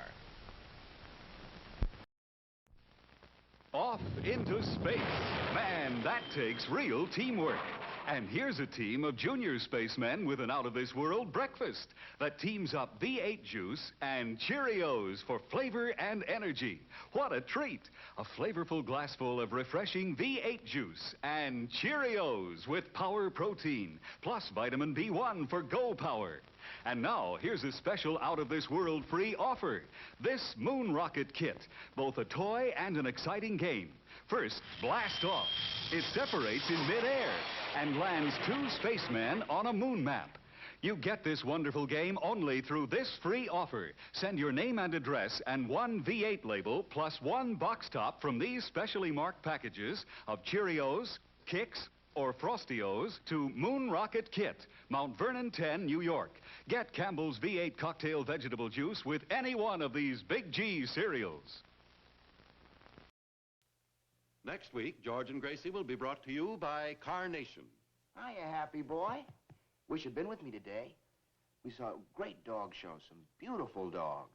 There was the handsomest poodle, a real beauty, an international champion. His owner gave me some good advice. There are many dog foods on the market, but the Carnation Company makes the best. It's called Friskies, and it's quality all the way through. You should have seen the champion collie. He won everything in sight. The handler told me. A very important part of this champion's diet is meat. That's why we feed him Friskies. The principal ingredient is lean red horse meat, the best you can buy. So happy, you're getting real quality, and you're going to get your Friskies right now. Friskies is prepared to the high standards of Carnation Company and guarantees prime-grade nourishment. If you've ever been to Venice, you remember the gondolas and the picturesque waterways. And you remember the food, too. Superb food, prepared with that very special Italian touch. The same special Italian touch that Chef Boyardee sauce with meat can give to your meals over here. Because the recipe for this tangy sauce has been brought over from Italy by this famous Italian chef. Chef Boyardee sauce with meat is made from juicy, sun-ripened tomatoes and tender, quality beef, simmered in a spicy sauce that makes a rice and cheese loaf, a casserole, or a spaghetti dish a real Italian-style dish. So when you'd like to add that special Italian touch to your dinner, do it with Chef Boyardee sauce with meat. Try Chef Boyardee sauce with mushrooms, too. Both are prepared from the chef's own Italian recipe.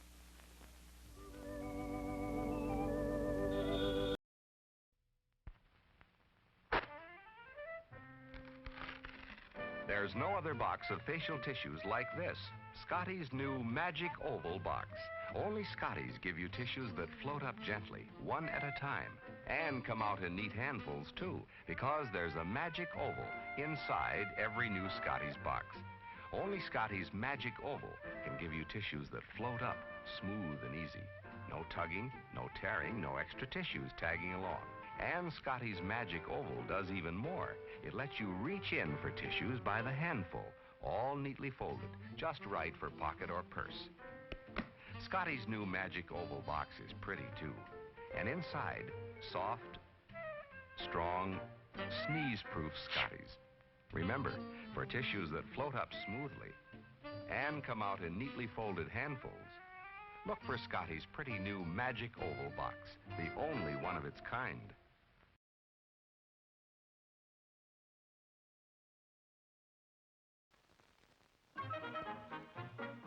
And now, from the popular comic strip Peanuts, here are Charlie Brown and his friend.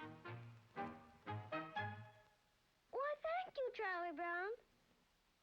Thank you, Charlie Brown. What's the occasion? Has Charlie Brown had another baby sister? No, Ford has new economy twins, so he's passing out chocolate cigars to everyone. Everyone? Yes, Everyone. You bet your boots, everyone. 'Cause it's just like they said. We've got something big to celebrate. And here it is, Ford's Economy Twins for 1960. The economy choice of a lifetime. Oh, I'll bet you've never seen a prettier twosome than this. There's the new size Ford, the Falcon. And next to it, the large economy size Ford, the Fairlane 500. You know, the 60 Fords were featured in the recent issue of Vogue magazine. And when you run your eyes over the elegant good looks of this Fairlane 500, it's sure easy to see why Vogue says Ford means a fashion success. And all this all-new beauty is yours for an all-new price. That's right. This roomier, more luxurious Fairlane 500 is actually priced a whopping $142 less than last year. And as for this pretty Falcon over here, well, just wait till you check its price sticker. It's America's lowest priced six-passenger car. In fact, it's priced up to $124 less than the other compact cars. Look 'em over in your Ford dealer showroom. Two new Fords, two wonderful new ways to go the finest. Ford's Economy Twins for 1960.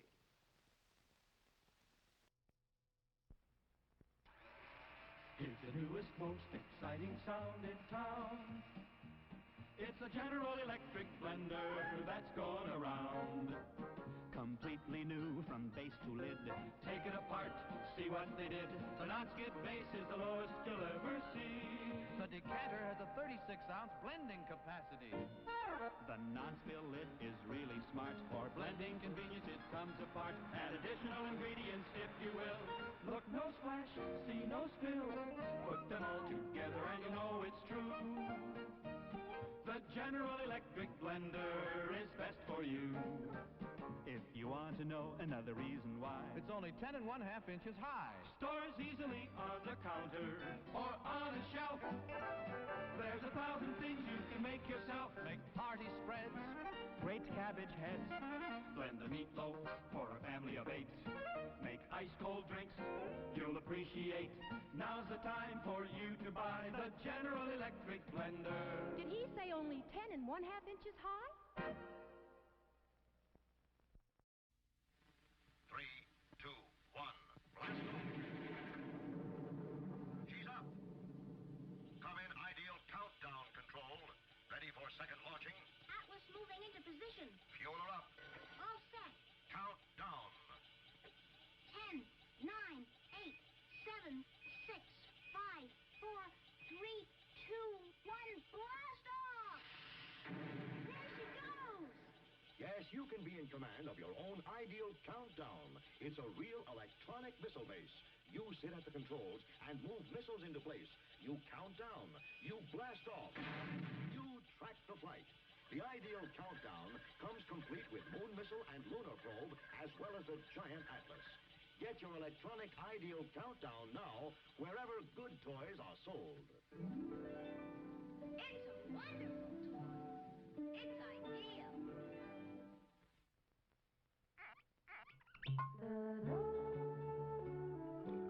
Alexis Lachine wines are full of flavor. Alexis Lachine wines are dry. Alexis Lachine wines are mellow. Drink an Alexis Lachine wine with any kind of food. Or anytime you feel like relaxing with a drink. Alexis Lachine, fine French wines. Folks, why do you eat Wheaties? We like it. But did you know it's always been whole wheat with all the bran, and bran is one of nature's best sources of food fiber. That's news to us. Wheaties breakfast this morning? Sure, it helps me feel fit. But do you know Wheaties has bran fiber your body may need? That's news to me. Why Wheaties? Oh, we love the taste. I have for years. But do you know for years you've been getting something extra for your diet? Bran fiber? Well, that's news to me. Wheaties. It's brand news.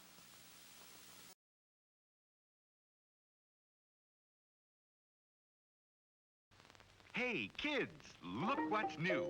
A brand new cereal just for you. Twinkles, the new star-shaped cereal in the storybook package. See? Inside, delicious, crispy, crinkly stars. And outside, a real storybook. All about Twinkles, the magic elephant. See him fly with his rotor tail. Watch him do tricks with his magic trunk. Meet Twinkle's friends, Fulton the inventor, Sanford the parrot, Wilbur the monkey, and more. Read all about their adventures on every storybook package of Twinkles. And wait till you taste those golden little stars, filled with the goodness of energy oats and corn. Remember, only Twinkles has the storybook package. Just tear the magic line and your storybook opens. Twinkles, the new star-shaped cereal in the storybook package.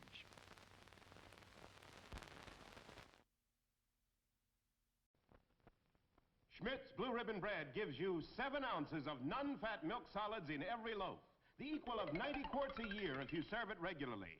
Every sandwich you make, every snack, gives you extra milk. For wonderful flavor combined with sound food values, serve Schmidt's Blue Ribbon Bread in the pantry pack.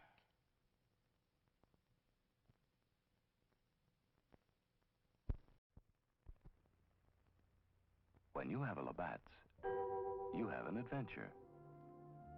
Canadian Light, that's Labatt's. It's a great new taste in beer. Enjoy import quality at USA prices. Have an adventure. Have a Labatt's. Everybody needs energy-packed Sunbeam bread.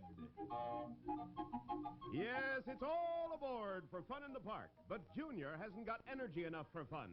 He'd sure like to ride that horse. Hey, what's this? An energy-packed Sunbeam sandwich. You bet every delicious slice of Sunbeam bread sure does pack a big energy wallop. There's nothing like Sunbeam Energy to help you stay on the beam. Now, look at them go. On Sunbeam Energy, they sure do enjoy life. Everybody needs the kind of real zip and zing pep that delicious Sunbeam bread gives you. Yes, stay on the beam with energy-packed Sunbeam bread. All day long, eat Sunbeam bread and renew energy as you burn it up. Eat delicious Sunbeam bread. Now, a new creation from Seal Test. Cottage cheese in ready-to-serve portions. Handy envelopes bring you brand new convenience and ease. Zip, it's open, quick and neat. Just the amount you need, the easy way to serve cottage cheese. The rest stays moist and creamy, ready for next time. Are they handy? Cottage cheese in ready-to-serve portions. So easy to use, quick, and no bother at all. The rest stays really fresh, moist, and creamy. Yes, serving cottage cheese was never as easy as this. Seal Test's new square package with handy, ready-to-serve portions. Zip, it's open, simple as can be. The rest stays moist and creamy fresh. You'll love Seal Test cottage cheese in new, ready-to-serve portions. Get some soon. A pleasure, Milton. In just a moment, we'll see how well Milton does at the Pentagon. But if you want to see busy hands at your house, just you offer this lively Christmas party dip that's so good to serve with king-size Fritos corn chips. Just follow the recipe right on the Fritos package. Of course, it calls for the famous Philadelphia brand cream cheese, an 8-ounce package, which we blended with 2 tablespoons of milk till it's nice and smooth, like so. Then come 2 tablespoons of Kraft cream-style horseradish for zesty flavor, a 1/4 teaspoon of Worcestershire sauce, and finally, a dash of salt. And we'll blend our Philly mixture again. And when party time comes, let the folks enjoy this wonderful Philly horseradish dip with crisp king-size Fritos. There are those busy hands. Just remember, you make the best-tasting dips with the freshest-tasting cream cheese you can buy. Philadelphia brand cream cheese, made only by Kraft. All right. Back from AFK.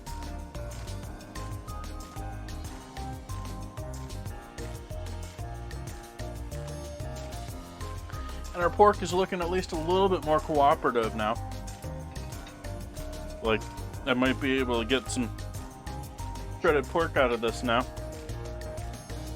So I think I'm gonna work on that. Welcome back, Fun Buns. This is still delicious even though it's already starting to get cold.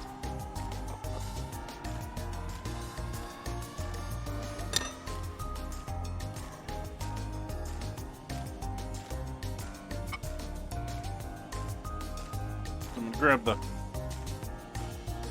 pork here.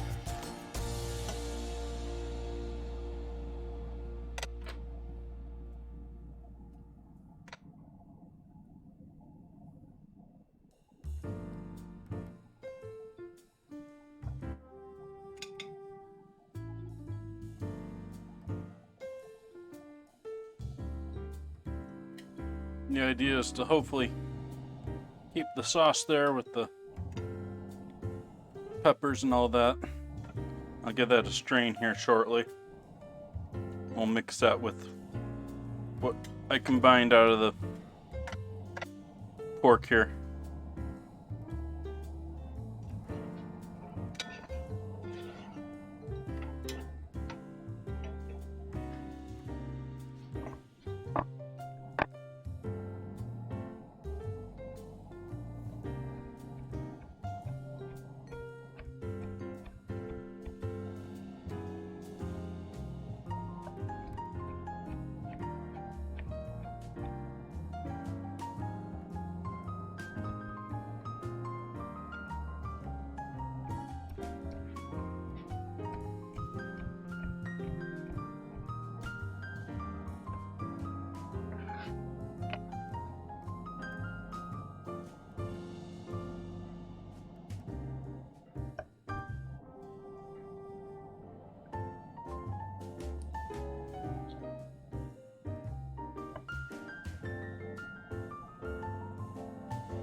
Put that up there because it's got a lot of connective still.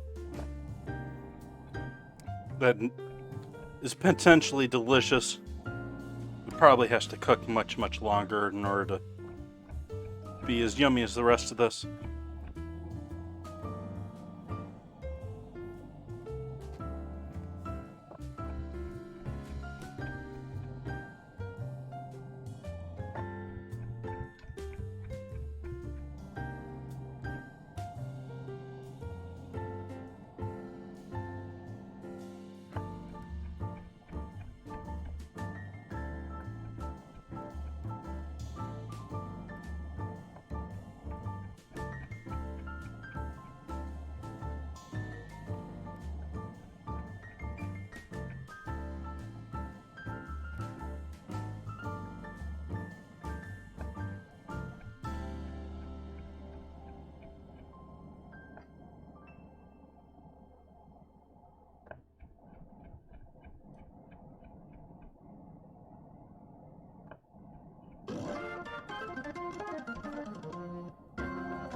It's amazing how much heat bones can retain. They can retain so much more heat than the meat does. It's so much harder to hold on to.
use this.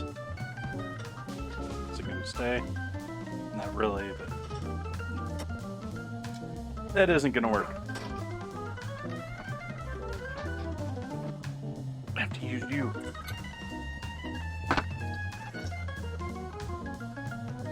So I've got pot and pan with a strainer in there. I'm going to pour all of the leftovers in here, in there to strain out the liquids from the other stuff that is giving up its flavors and everything else already. So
just throw this into the compost.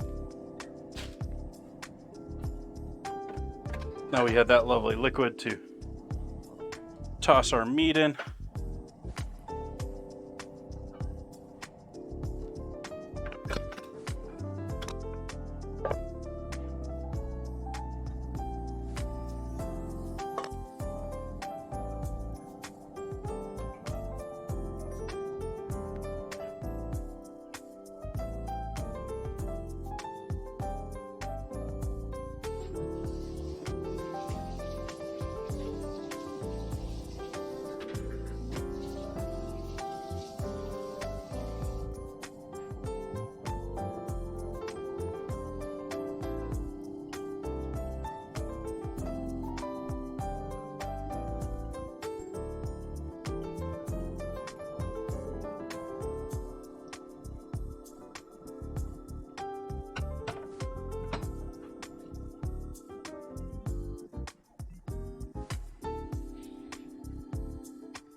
I think it's finally time to bring out this phyllo.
Where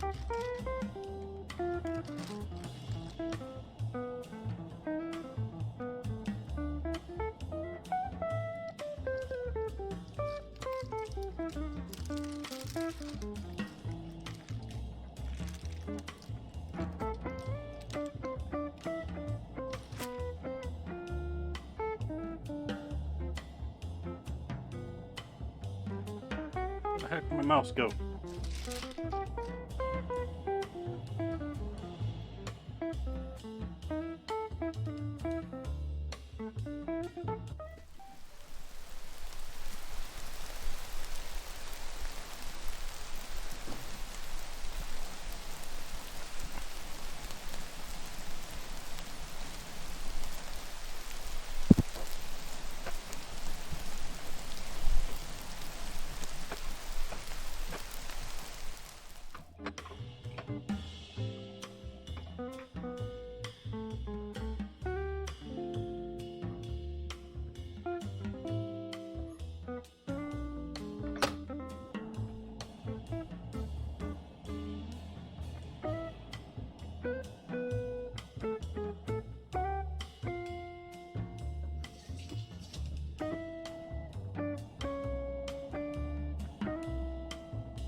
Close battle. I think we got it.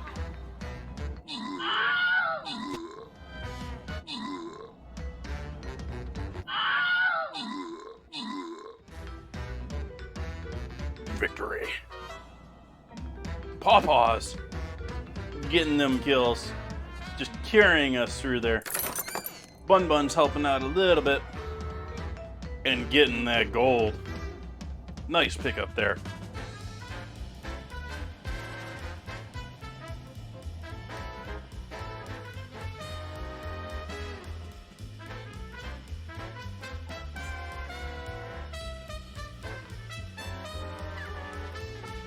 Alright, the hope is this is tonight's last battle.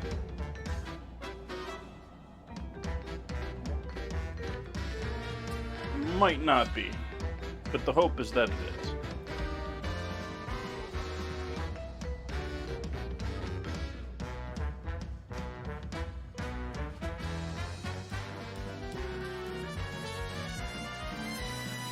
We're going to stay up here next to these little bonus guys. Help us out as much as possible.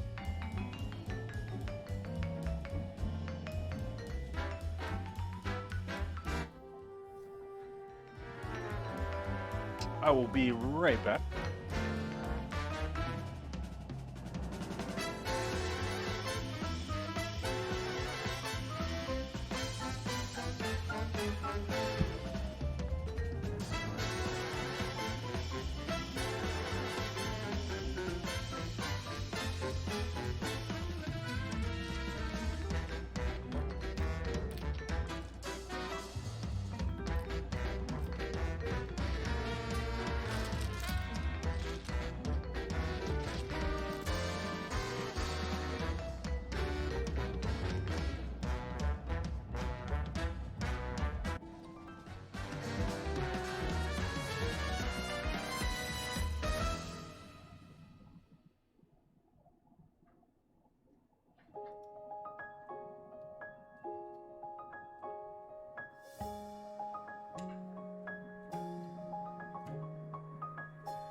sheet pan ready with parchment for our cigars once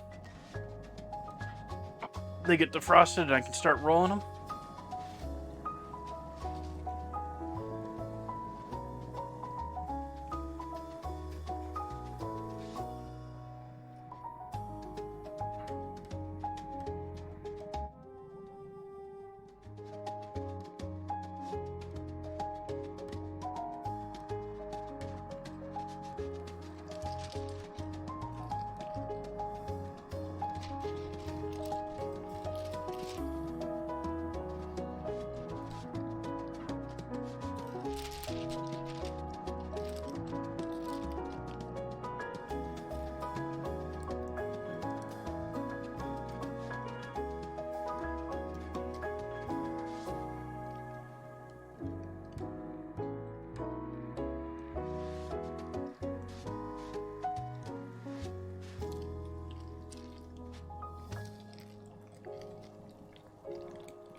I don't know that I've ever gotten one of these to roll out cleanly, but it is like, it's impossible to make at home yourself.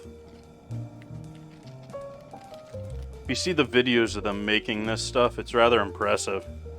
There's only a couple of like family companies that still make it. The rest are like commercial machine made. But the ones that are still doing it with family made or have giant tables, at least 4 times the size of this one. Like, and they spread it out and just create giant balloons with this paper see-through thin dough.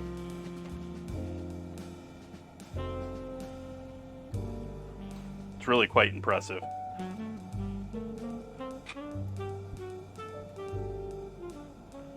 And it's one of those things where profitability, doing it by hand, went out the window, you know, centuries, if not decades, if not centuries ago. And so, yeah. Of course, I gotta say, that I don't think is from defrosting. That I think is just like straight up damage in the dough.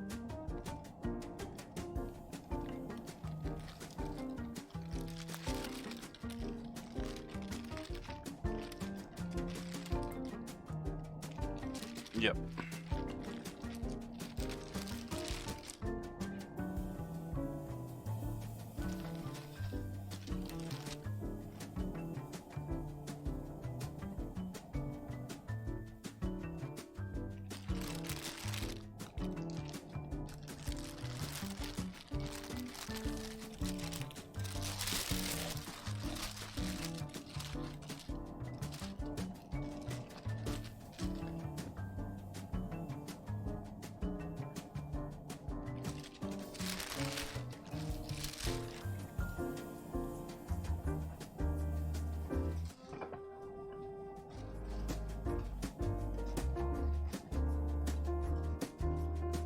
And so I'm going to start by taking several layers here.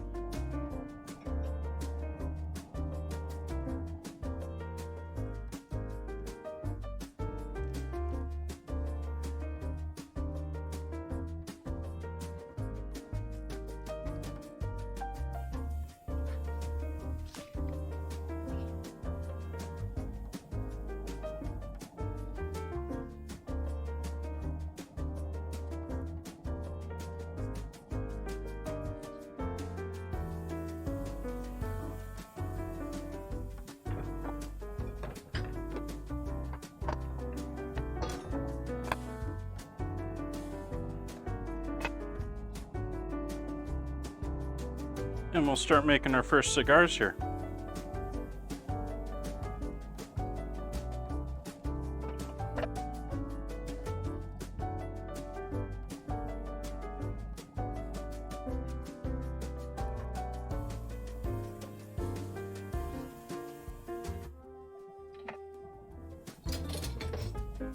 Need a straining spoon for this job.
I'm going to cut this in half. I think that's going to be our first 2 cigars.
Have a great night, Bun Buns.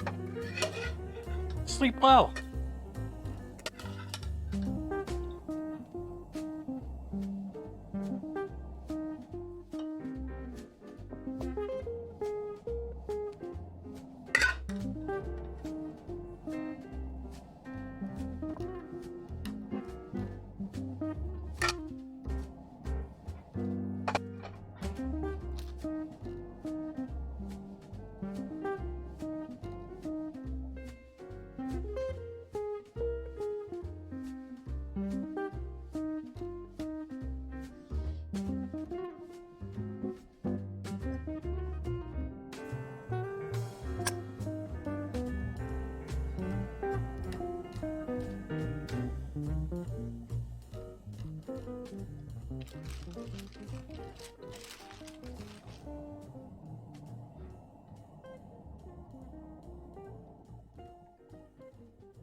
Ah.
Whew.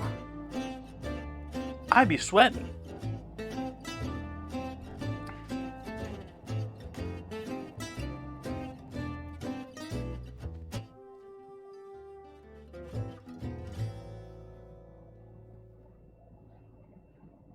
All right, so we got our oven already warm. We're gonna go ahead and throw our pork cigars into the oven.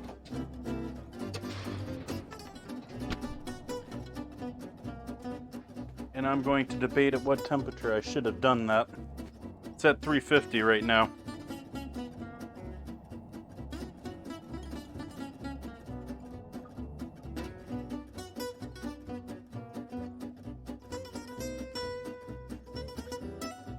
Absolutely no baking instructions whatsoever on the box.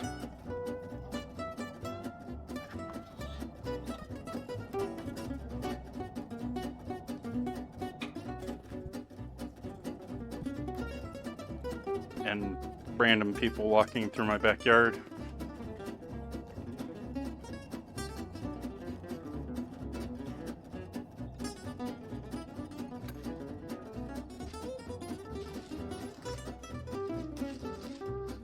Just save this for maybe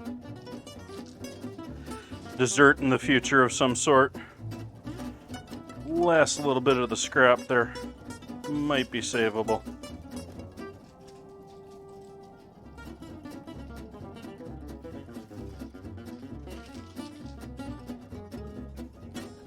I'm gonna get rid of all of this.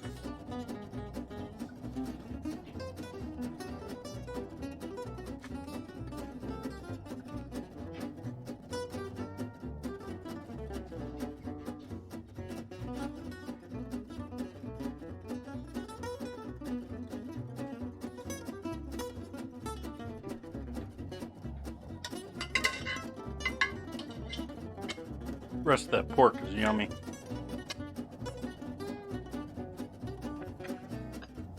I'm not going to let that go to waste, obviously.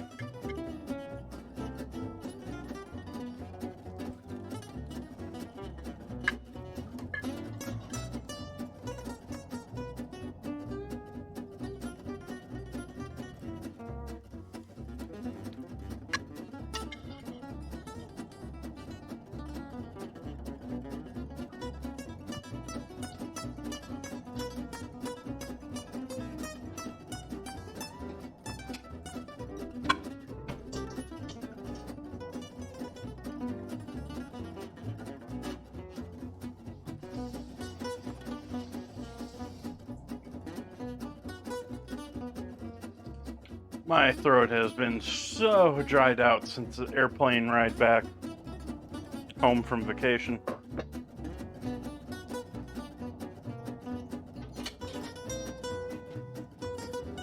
It's like it dehydrated my throat down to jerky. I've been fighting to get it back to working.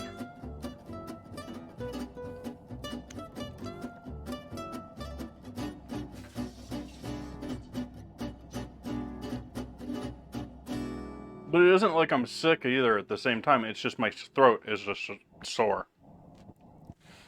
Like, yeah.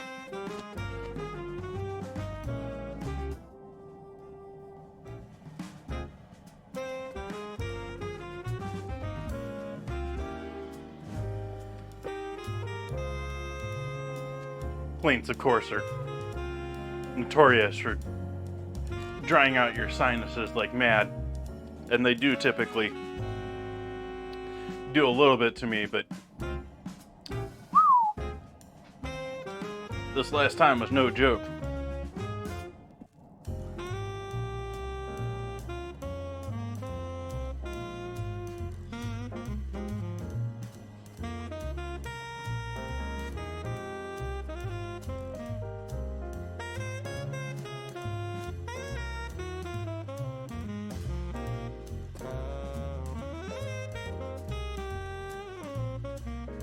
Hey, Kata.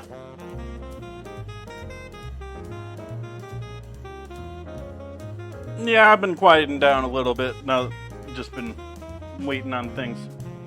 We got our cigars in the oven. We got our yummy cauliflower that I keep munching on even though it's cold now.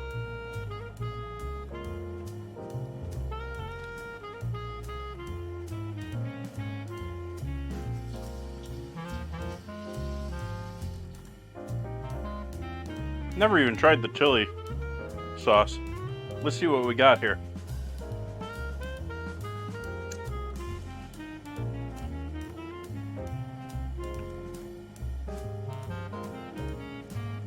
Got a decent amount of it's gonna have heat that's gonna build. It's not very hot. You can definitely tell that there's some tomato in there.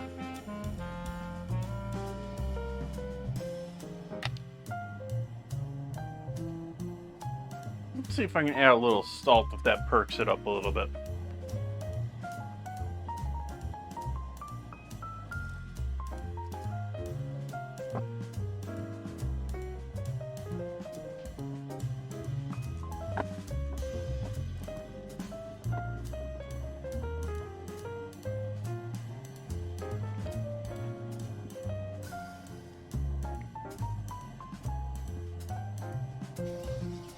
Spice and heat.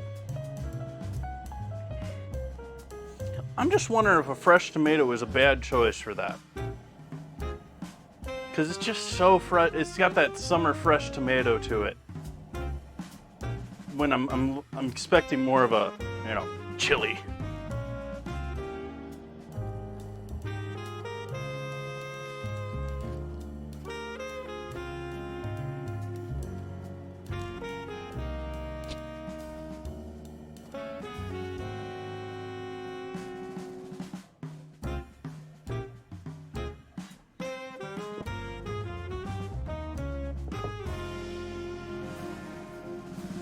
Don't want to pour these. I sort of wanted to try and plate the sauces together and make it nice, pretty, but I don't want to mix them entirely together, and that's what's going to result.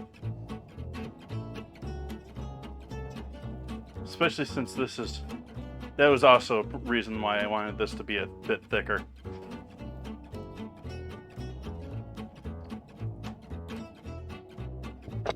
Because if this was like sour cream thickness or thick yogurt thickness, you could create like a well or fill half of a plate, do like a yin and yang type thing. And it just doesn't have the thickness to do that. You need one of them to be thick. Don't have to have both of them.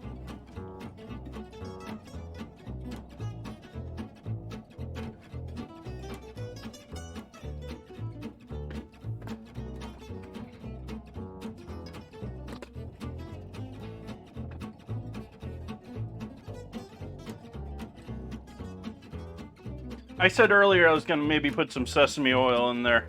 I decided against it because there's a lemon in there.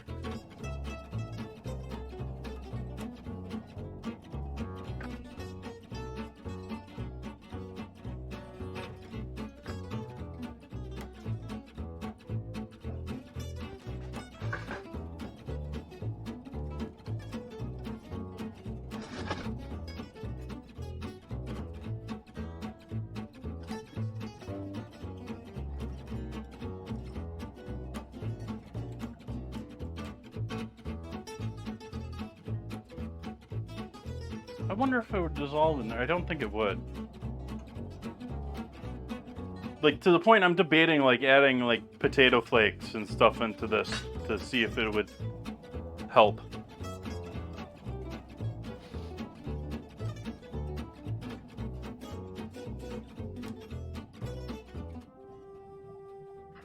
Yeah, let's experiment. We got a minute here.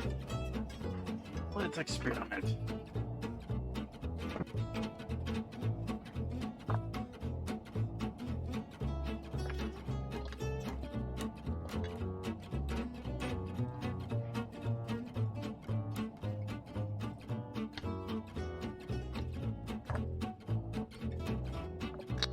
Might lightly change things.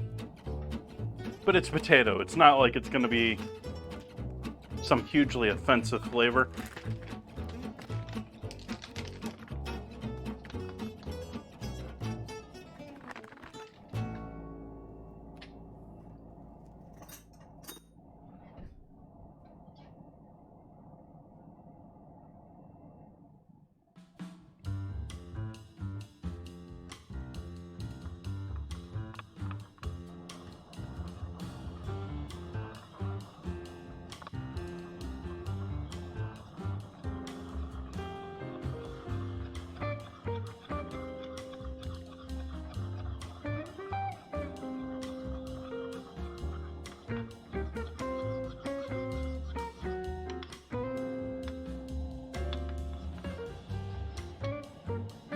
Hasn't changed it much.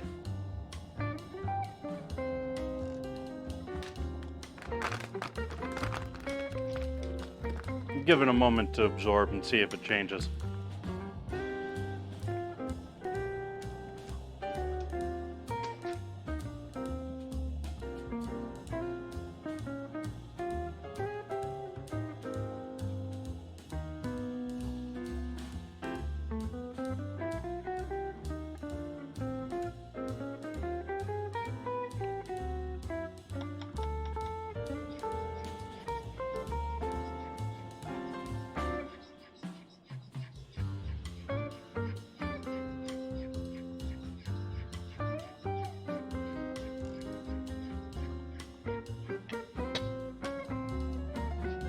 Like, I can still see the flakes there. So it's obvious they haven't fully dissolved yet.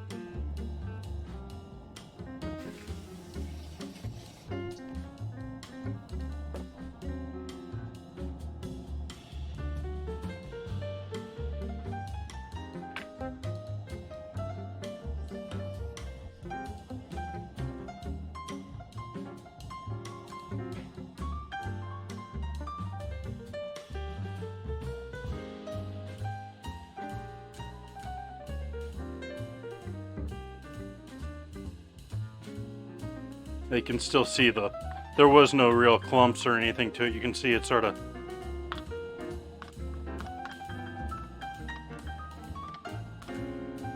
Still a little lumpy from those.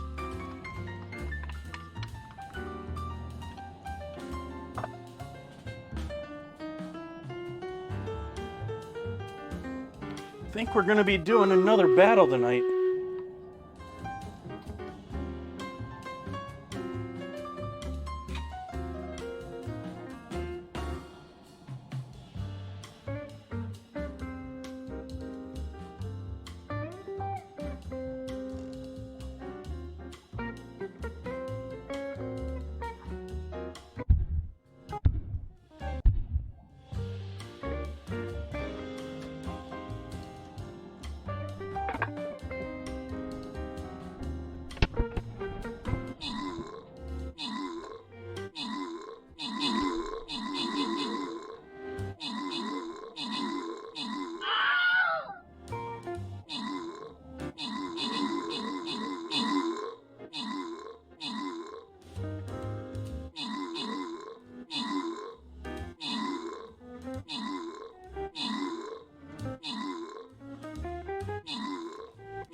Victory.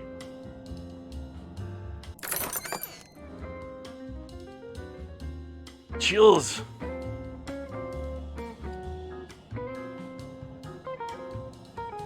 Trying to figure out what else that could be pronounced like.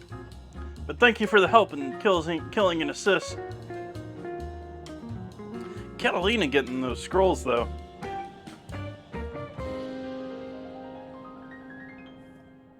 I think we're going to halt it here tonight. I took a quick look at those cigars. I think they're relatively close. I don't think we got another 30 minutes here.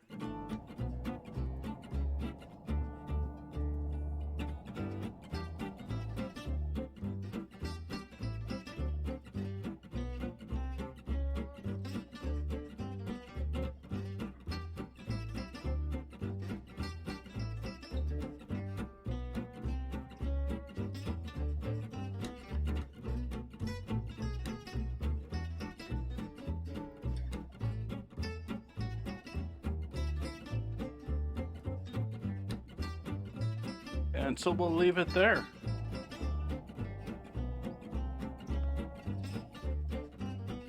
We do have on Wednesday, Cocha cheese has won. So I'll be making dinner and dessert using Cocha cheese on Wednesday for my next stream.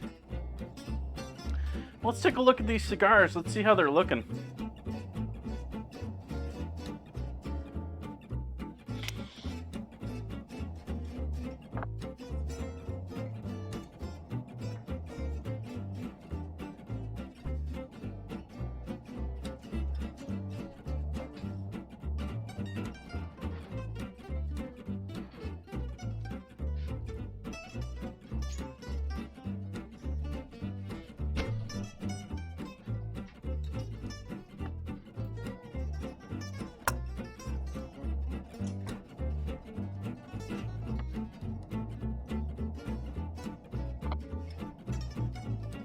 They look considerably paler on screen than they do in person. We do have some nice golden brown going on here for the majority of these.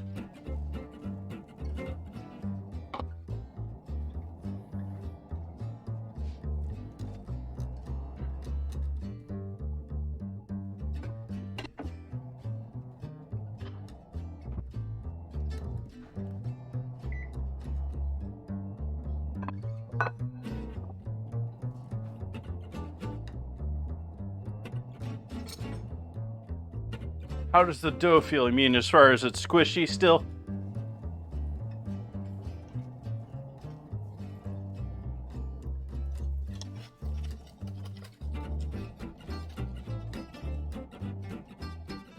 I think we're good. I mean, you can see a nice little browning going on the edges there.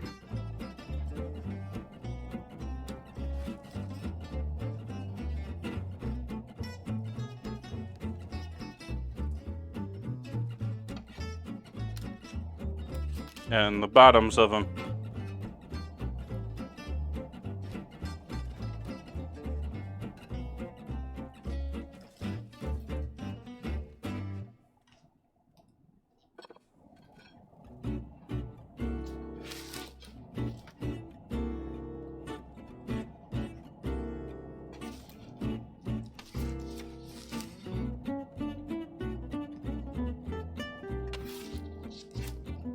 I mean, that one should give you an idea of how it's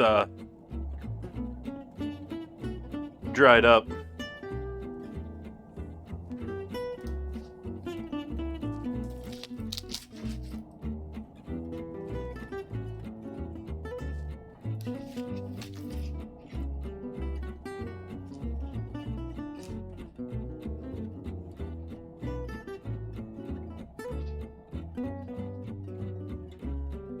You're perhaps worried about the dough being undercooked, which, with phyllo, it doesn't taste great. It's a very simple, plain dough. There's not a whole lot to it.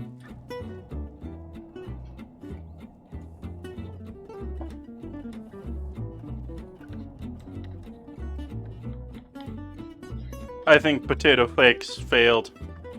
You look at that, it's lumpy. It wasn't lumpy before.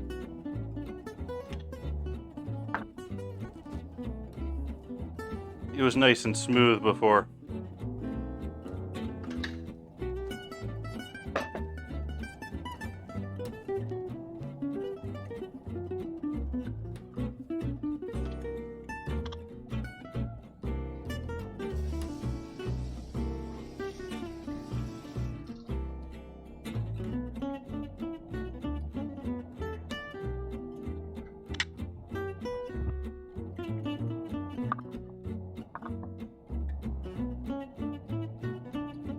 Actually, this looks sort of cool just in the bowl. So I think we'll do this in the metal bowl.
And there we go. There's dinner.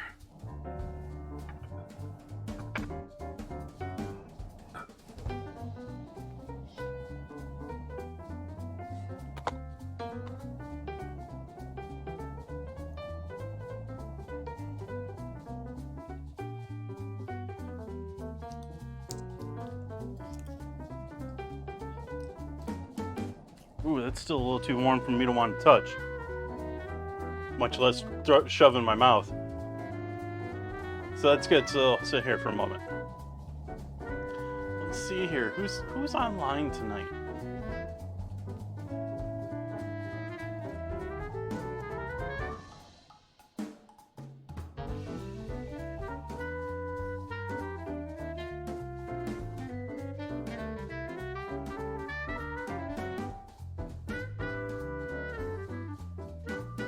All right.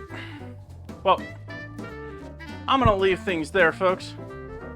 I don't see anything hugely exciting that I have to send you all off to. I hope you all have a lovely evening tonight. Be back here on Wednesday, as I said before, doing Coach of Cheese. So that's what to expect on Wednesday.